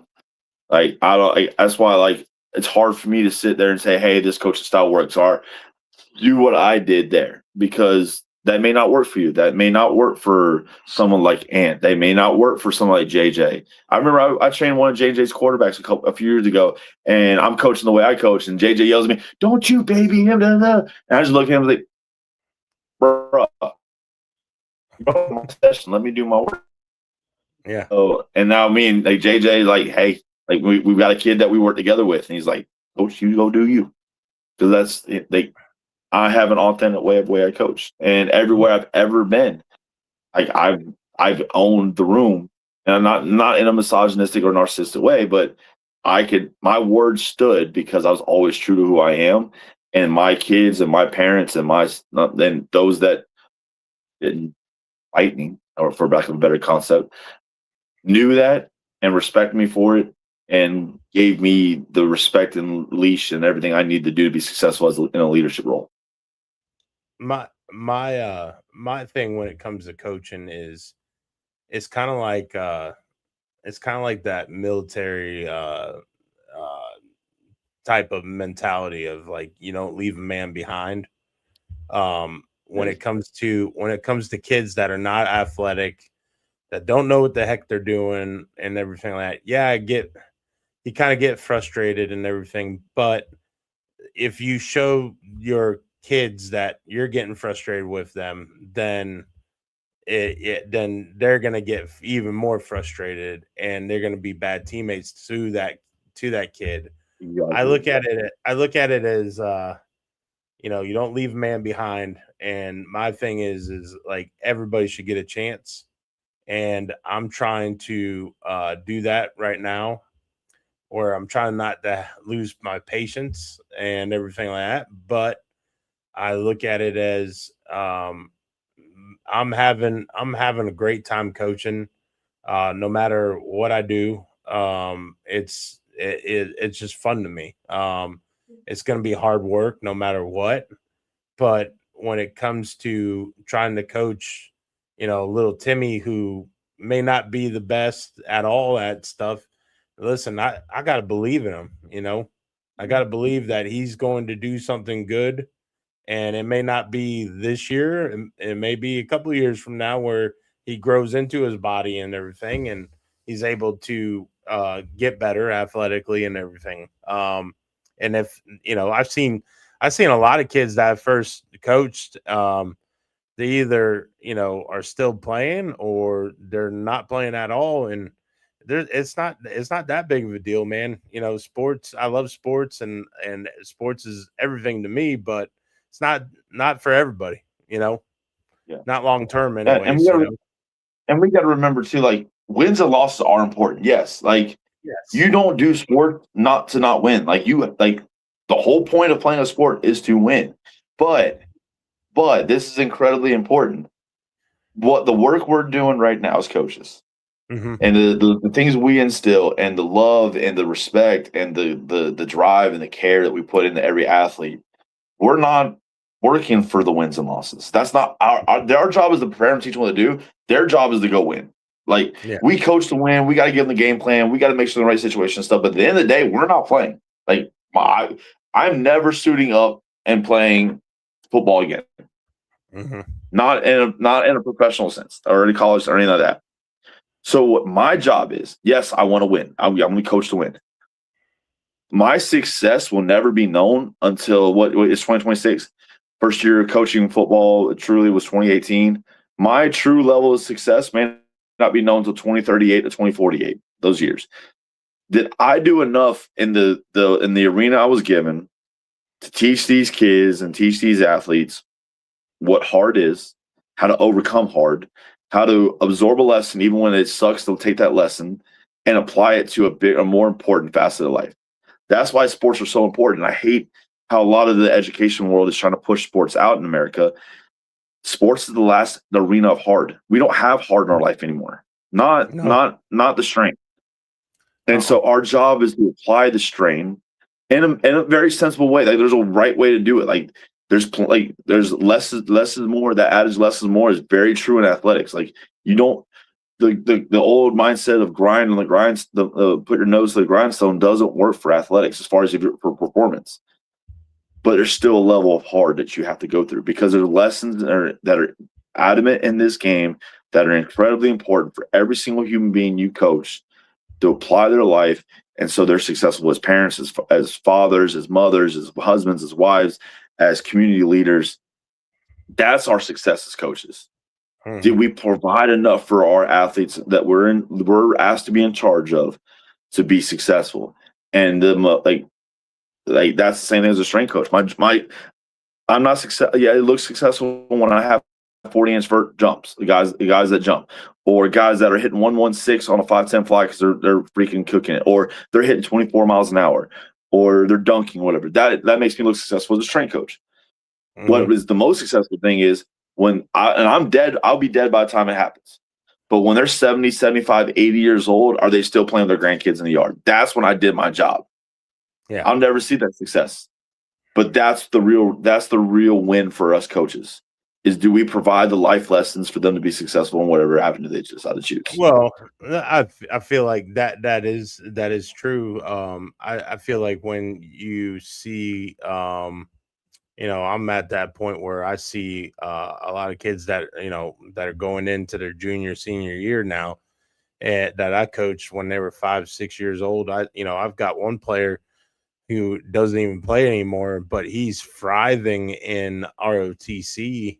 And it makes me really, really happy that he's found his niche in something, and he's kicking butt, man. And to me, when you see stuff like that, and it's like, you see, I believed in you. You were going to do something special. It may not have been on the field, but hey, it's somewhere. You're making an impact somewhere, but. My goal was always make sure they would become good human beings. Yes. That was my main goal. Wins, dude. I won and lost so many. I really don't care at this point, because to me, it's when you start a new season, it resets again. It doesn't carry on. No one sits there and goes, "Oh, your record right now is this."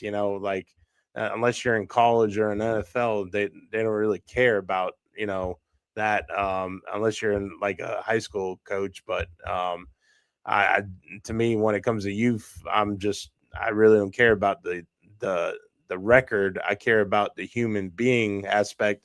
I remember I had one player who got concussed and wanted to go back out there, and I said, "No, you ain't going back out there.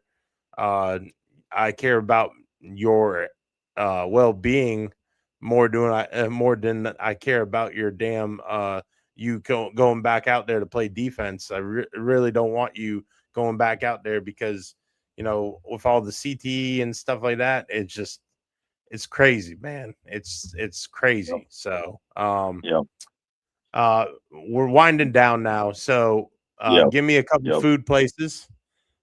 Tell me some of your food dishes that you like at those places, and it's got to be mom and pop. Man, I got one and only.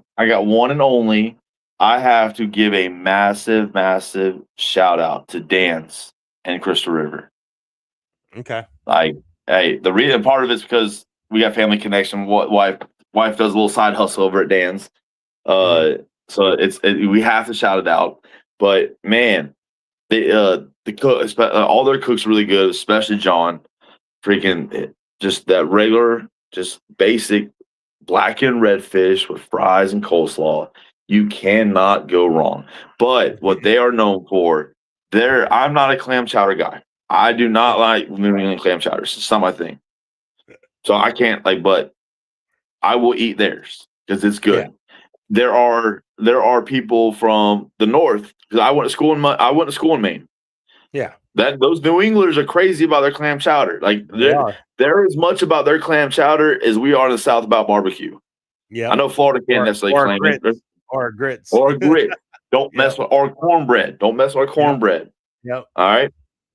All right. But there are plenty of people who come down here and say, Dan's New England clam chowder is better than people in New England. Mm. So if you get a chance, go to Dan's Clams. It's been a while since I've been there. It's been a while since I've been there, man. I gotta go. Right there. I gotta go. I know they're under new management and all that stuff, and I know they upgraded a couple things here and there, and I haven't been there in quite a few years. Like it's probably been over 5 or so. It's good. They're good. The fish the fish is always cooked great. But yeah, if you like clam chowder, they got clam chowder. They got fresh oysters, fresh shrimp. Like it's always good. And if you've got somebody in the family who does not like seafood, low key, one of the best burgers in the area. Yeah. So there's something for everybody.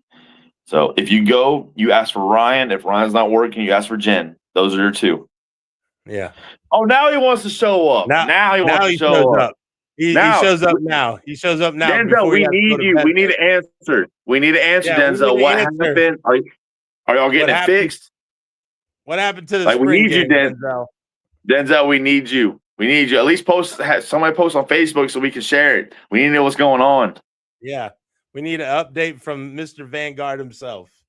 So, Jeez, the V. So, what other place you got? Man, What other shoot. place you All right, I have one more. got? Okay. None of our viewership is going to go down there unless you just happen to be down Lithia, the Pinecrest area down in Hillsborough County. But man, oh man, there's a place called Rick's Custom Meats off of 39 in Pinecrest. A little hole in the wall, little Ricky shack. It is one of the obviously you get your butcher, all that stuff. They do great. One of the best Cubans I've ever had in my life. Actually, I'll say this: the best Cuban I've ever had. All right, hands down. I'll put all my respect in the food game on it. Rick's and wait, what message?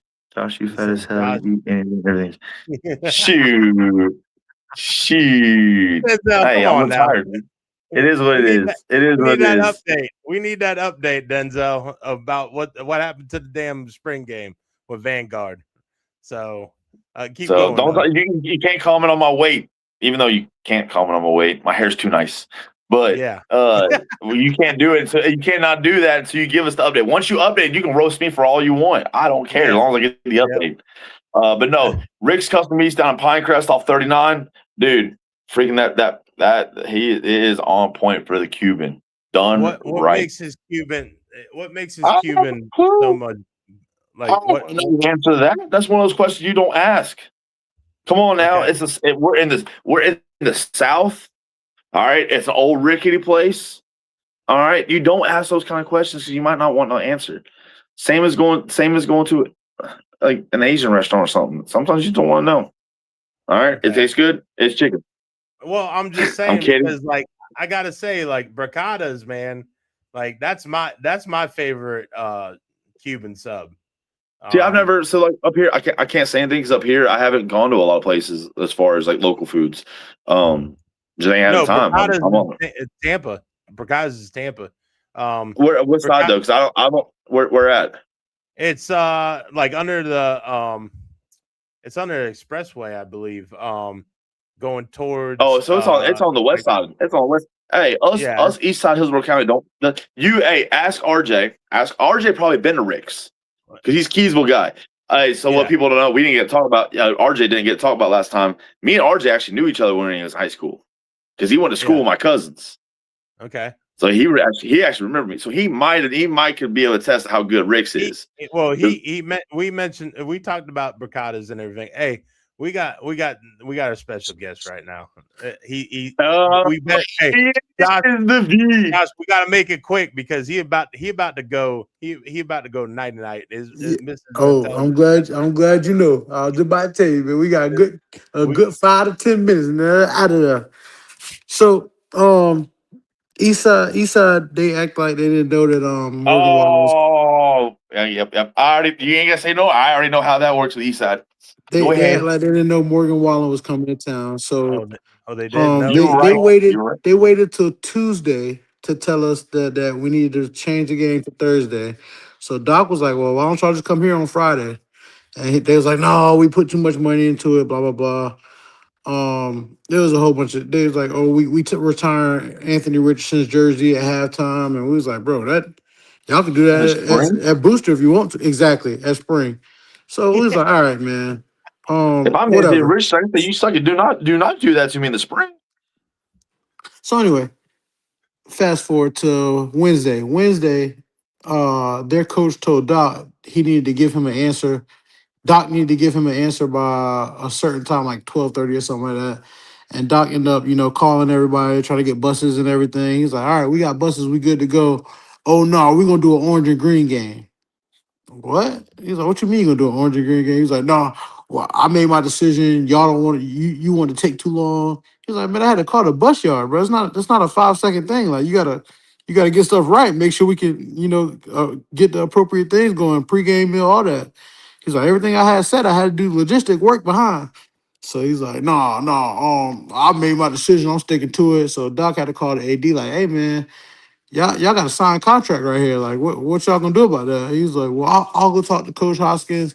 So I was in the office with him when it happened. Man, Hoskins texts us talking about some oh, I love y'all boys. I appreciate everything y'all do, but I already made my decision. I can't go back on it. I'm gonna definitely maybe next year we get something together. I'm gonna do orange and green for the boys. I said, bro, you scared, bro. That's all that is, bro. You are scared. There was no other information that you put out. Like, you are scared. And sure as shit, I went by there today while I was on duty in uniform, pulled up to their little spring crap. Bro, these people playing 7-on-7 had the linemen doing their like lineman drills during the spring game. Like they bro, I said, but I said, you know what? He made the right call. He made the right call. Cause we finna air that bitch out. Yeah. If I was the head coach of Eastside, I probably would have did the same shit he did with the shit that he got over there. Cause boy, that shit was finna get aired out. Hey, listen. Sometimes as a head coach, you gotta do what you can to protect your kids. He just lied. That's the thing. That's the thing. He lied to the kids. Honest. Be honest. Like if I was him and I call Farmer, I know what you got coming up on that roster. But hey, Coach Farmer, listen, I ain't got it this year. Can you let me out of this? Like I'm not. I guess it's gonna be bad for my kids. Let me out. And the only reason why we knew he knew about it earlier is because GHS plays North Marion. The coach V used to go to. He used to coach at Vanguard with us, and he ended up getting the head coach at North Marion.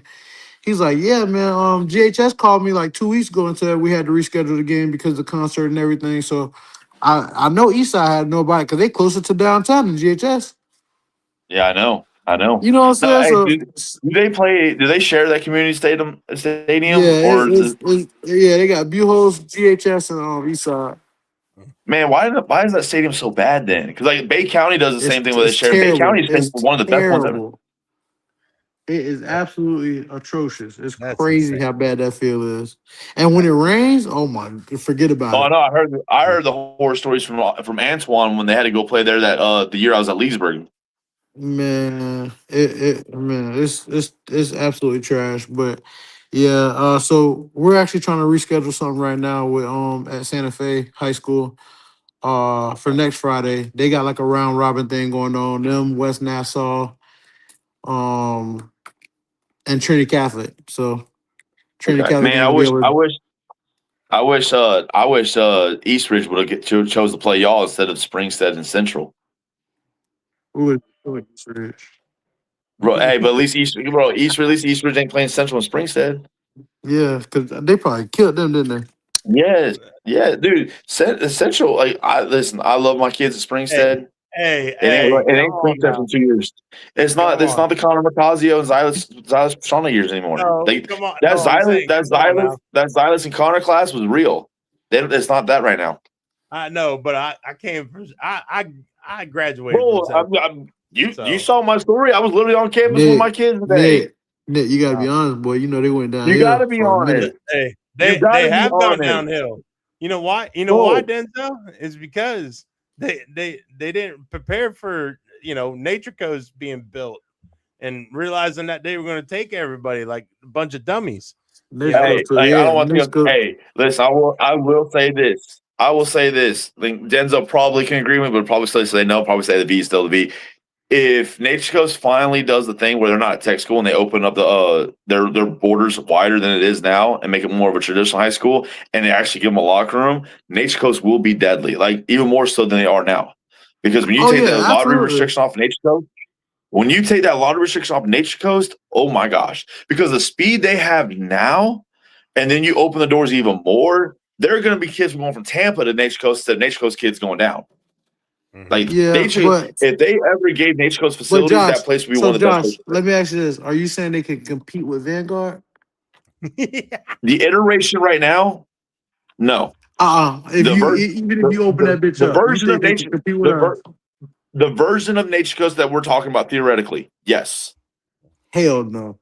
But Hey, Yeah, hey, Denzel, Hell you got to no. be honest. this don't gotta If you go to open, sleep, man. if You're you not making open me Nature be on Coast this up, earth for another hour. I'm being real. I'm being real. No, I'm being real, bro. Even if you open that bitch up, but they ain't got no firepower down there to just come compete with the V, bro. That shit different.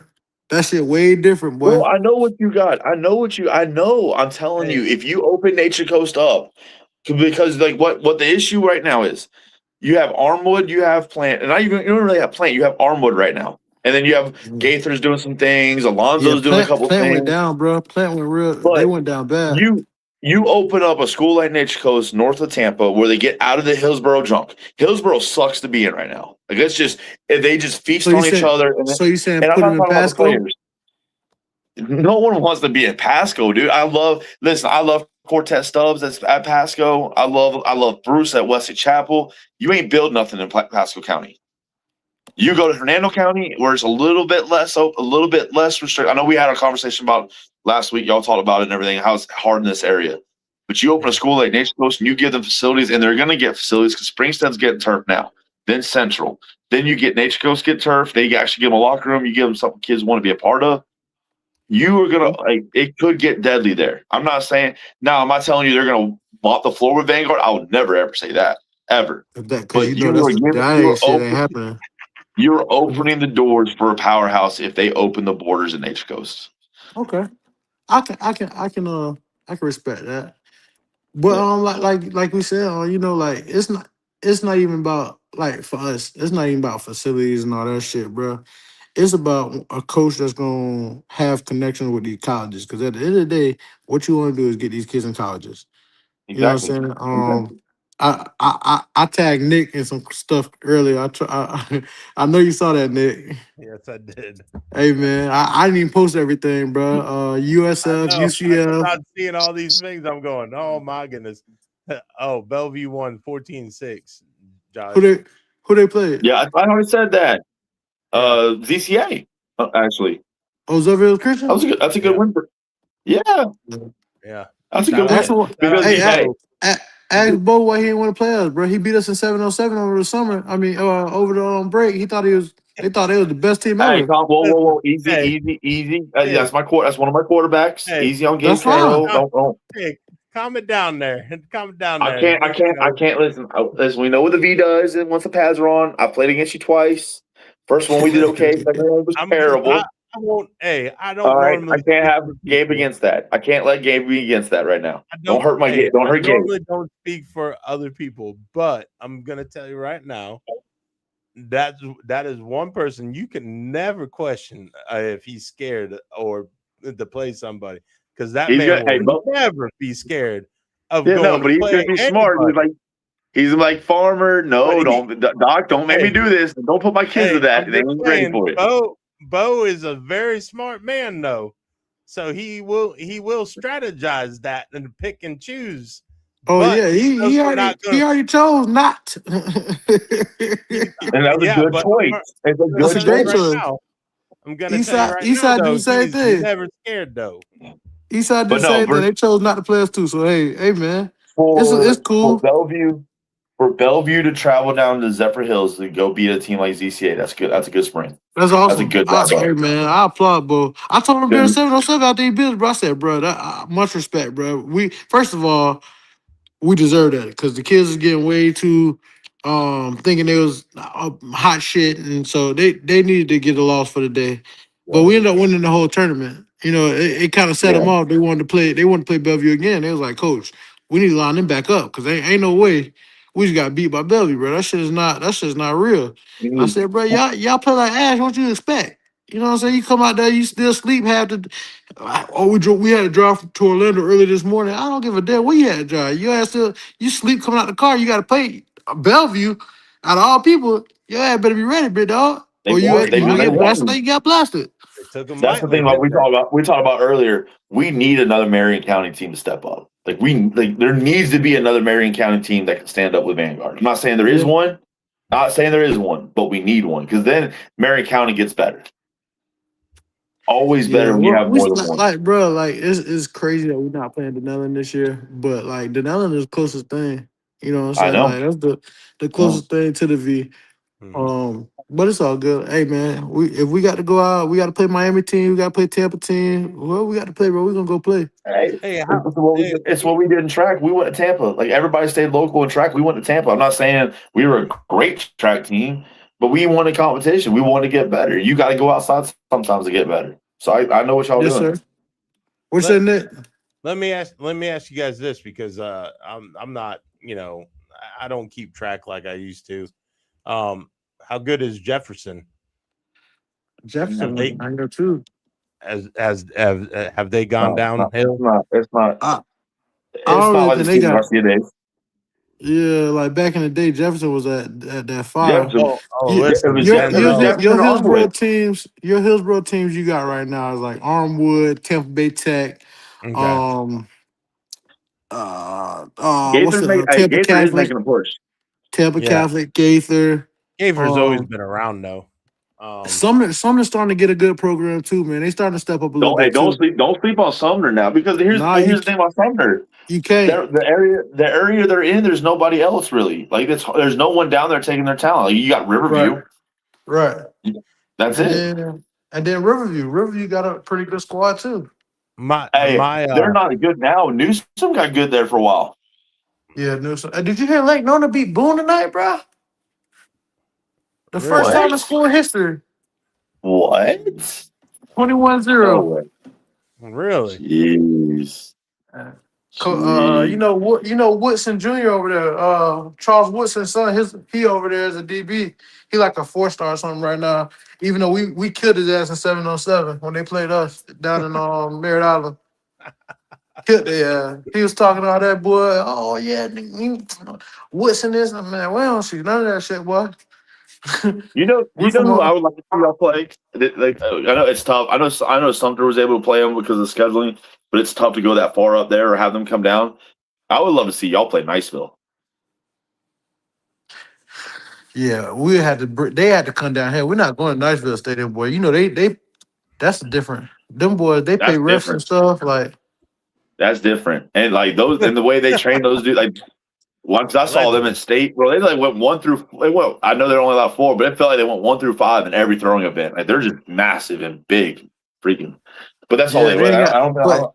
They ain't got no speed like that, bro. Nah, all that speed in the area stays over in Escambia County, Pensacola area. Yeah. Who finna stick Bub? Who finna stick TJ? Who finna catch up with TJ if he get off on the run? Now you know that. I know that. Right, you know what I'm saying? Mr. 48-9 himself. 48-9 at 220 pounds. Gee, 205. Hey, I'm gonna tell you though, bro. Even with all this stuff, bro, they know we looking for them a game and stuff, and they know we trying to get this thing with Santa Fe started. Them boys been like they had their own little workout today. Like USF came down, UCF came down. They did a private workout for them. They had them boys so turned up and ready, bro. They just motivated. It's motivating watching them. So, hey, I do have a question. We kind of hit on it early in the conversation. Because the game got canceled, did y'all have enough days in reserve to keep practicing next week? Yeah. Or is the FHSA giving y'all more? We got 3 days left, so I think he's taking tomorrow off. They're just watching film tomorrow. And then Monday, I think he's gonna just watch film, and then Tuesday and Wednesday we're gonna get at it. Thursday walkthrough, Friday game. Okay, so y'all have enough days. Okay. Oh yeah. He don't play by them days. You know he the AD now, so he stay strict with them days and all that stuff, bro. Well, I didn't know if there was a waiver or anything y'all could do because of what a team canceled the game. We could have put one in, especially because it's a signed contract. We could have put one in, but he was like, "Nah, we'll just stay with the same days and." We'll watch film because you got 3 different teams we got to watch film on. So we'll watch film Friday, Monday, and then Tuesday and Wednesday we get after it. Thursday walk through, and Friday go beat everybody else. Yeah, heck yeah. Now I'm excited. Keep me updated. Our stuff is Thursday. Our stuff is Thursday, so we'll see how that goes. But I'm excited to see what y'all do. Who y'all got Thursday? We got Hernando. Who is that? Springside? South Sumter. South Sumter. Oh, South Sumter. South Sumter? I forgot. Okay.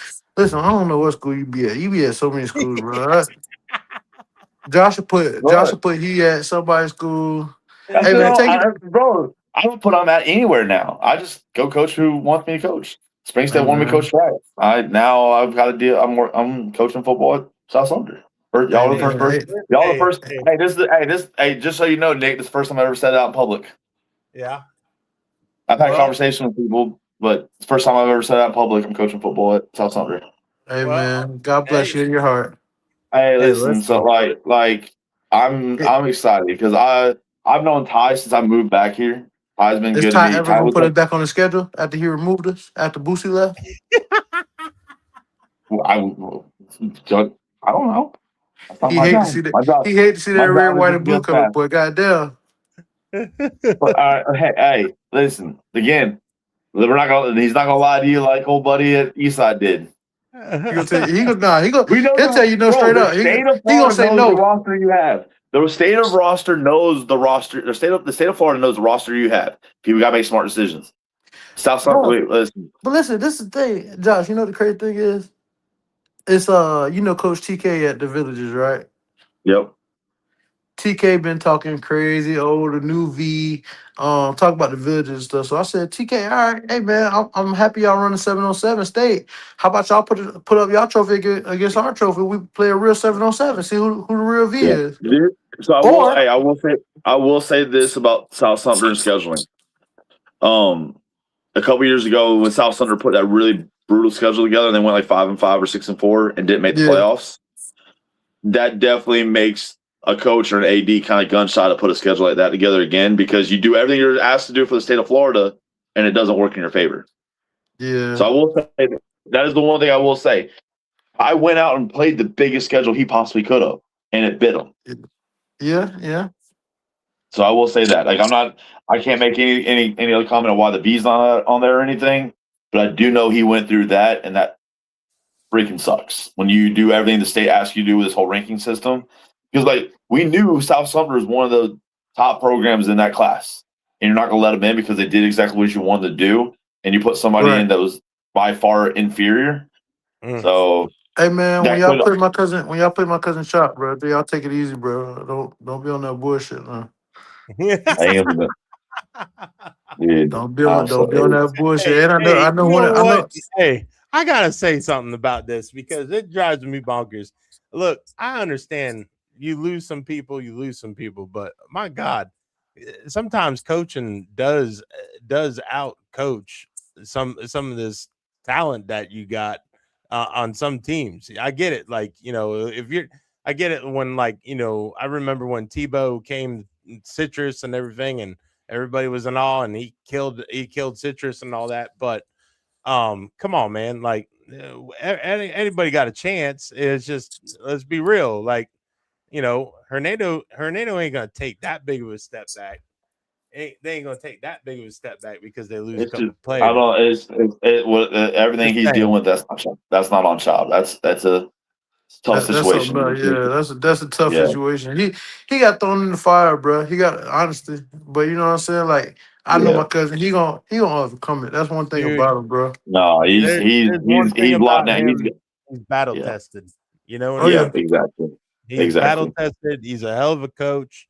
Like I said on this damn show, you can give him a damn paper bag and a mop, and he could train it up to be freaking. Hey, I'm rooting. I still rooting for them because of who their quarterback's going to be.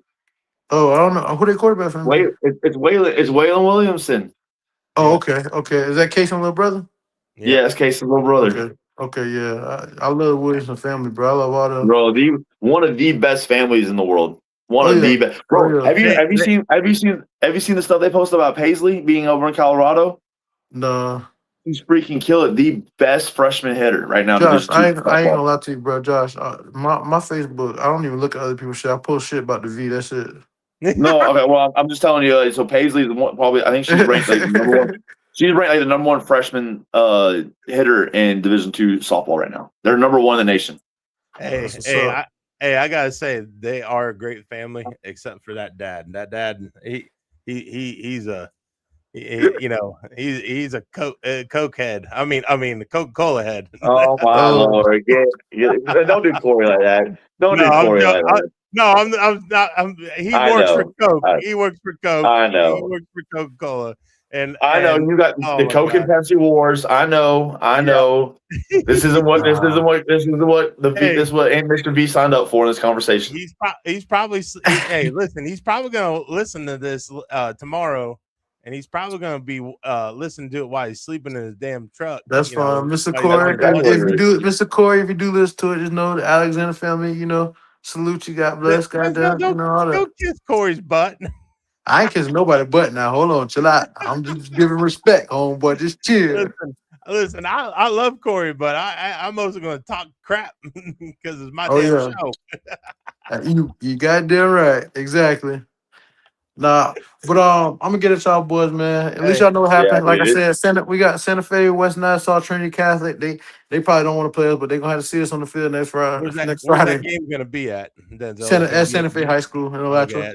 Hey, you know what'd you tell me about your cousin? What'd you tell me? Just don't chill be crazy. on them. Just chill on. Be nice. Be nice. Therefore, we might put JV in against Trinity Catholic. We ain't gonna do much like that. Yeah, I know. We ain't gonna do a Clint like that. He been trying to duck us for a long time, but we ain't gonna do it like that. Hey, and do me a favor. Like, you can do whatever you want to them. Just take care of my quarterback, especially my young ones, Johnny and Colin. Just don't hurt those two, please. Yes, sir. Yes, sir. I'm gonna say, hey man, this is only just for Coach Josh. I'm not sending that blitz at your ass, but this is only just for Coach Josh. You get 2 players free. That's it. Now, I will say this. Johnny might say something smart back to you. If he says something smart, I'll go ahead. Oh, don't worry. Go ahead. Cam Swinton. Not Cam, what you call it? Tim Swinton. Send his ass right in. Yeah. Denzel, we appreciate you coming on and breaking the news for us. Nah, no problem, man. I got y'all. Y'all boy be safe. Hey, Morgan Wallen, you coming Friday or Saturday, Nick? Coming Saturday. Okay. I'll be there both days. So just we gotta be gate 9. Okay. Yeah. So I'm gonna have to find me a parking spot. So, bro, I'm telling you right, I was gonna put it on Facebook. Just let anybody from Citrus or Ocala know. Anybody that's going to that bit, bro, y'all gonna park at least 3 to 4 blocks away if y'all ain't got no parking pass. And parking pass is like $200 or something like that. So yeah, just be prepared. Be prepared. But all you got, I mean, park at Walmart and Uber. That's what I'm saying. You can park at the mall, park at the Walmart, somewhere like that, and just catch an Uber. Yeah, but is the Uber gonna actually drop us off at a? It'll drop you off. Place? It'll drop you off as close as you can. Yeah, well, I've done that before because we went down to Miami to go see a Hurricane game. No, that's not. No, but dude, Miami. They dropped us off about almost 2 miles away from the damn stadium. Yeah, they did that for the F1 races too. But this ain't like that, bro. This is in Gainesville is different. Gainesville is different than Miami. Yeah. Okay. You think the Uber driver's gonna spike up their damn rates? Oh, absolutely. Depending on what time you get there, if you go through like busy hour, yeah, they're gonna spike them up. Well, we're trying to leave here at a decent time because I got a damn basketball game at like 10:45. Oh, okay, yeah. So we're gonna try to leave as early as can, but I already know we're gonna be walking, and I don't want to be walking too damn much. They're gonna have those little bike people out and the little Dairyland golf carts coming to take people too. So just be on the lookout for those. Yeah, I'm gonna definitely be looking out for them. Hey, all right, man. Y'all boys hey, Stevie, all right, dude. He got to go, man. Hey, it is late. We gotta go. Bro, I'm old too, man. We gotta go. I'm in trouble. I've already gotten so many dirty looks from the wife coming out here, and why are you still on the phone? Well, that's because she should have been on the show, not you, because she won Coach of the Year twice. You know. You should. Maybe that's when it's time for a women's sports day, you bring her on. We could do that. We can make that happen. Hey, listen, there's my one question that I like to ask my guests before they leave. What are 3 things you're grateful for in life? Well, number 1 is my wife. I couldn't do this thing without her. Number 2, then it's the obvious answer is my son. That's the why for everything. Mm-hmm. And man, number 3 is just the lessons that life is given. We grow every day. You get a chance to wake up, a chance to grow, and every day that passes, the chance to become a better person. So it's a wife, it's the kid, the wife, and the life. I love it. By the way, if you're in Ocala, I don't know how far you go all the way up, but off 200 on the right hand side, it will say bakery on the top. Yep. Angela's Latin Bakery. Go there. I Get know a Cuban. exactly what you're talking about. It's like by that Circle K before you get too deep on 200, right? Yep. The little there, strip mall. Go there, get a Cuban. You won't be disappointed, and get an empanada because they're about the size of my damn hand. All right. I will. What do you know what time they close? They close at 4. So See, dang, that stinks because I go up there at least twice a month just for my group sessions. and they're not open on the weekends, just to let you know. So, and I gotta say they do got a great chocolate cake. I think the chocolate cake is great. So you would have won me over if you would have said key lime pie. Well, I don't know. I don't like key lime pie. I don't like that crap. That'll be for another. Hey, we had 2.5 hour conversation. I don't know if we're friends anymore. We are friends. We are friends no matter what anybody says. All right. So hey, this conversation should be sponsored by the Dolphins and Jets. Yes, and hey, like and subscribe to the show. Go to the YouTube channel, go to the Facebook channel, and hey, peace out, everybody. See you guys.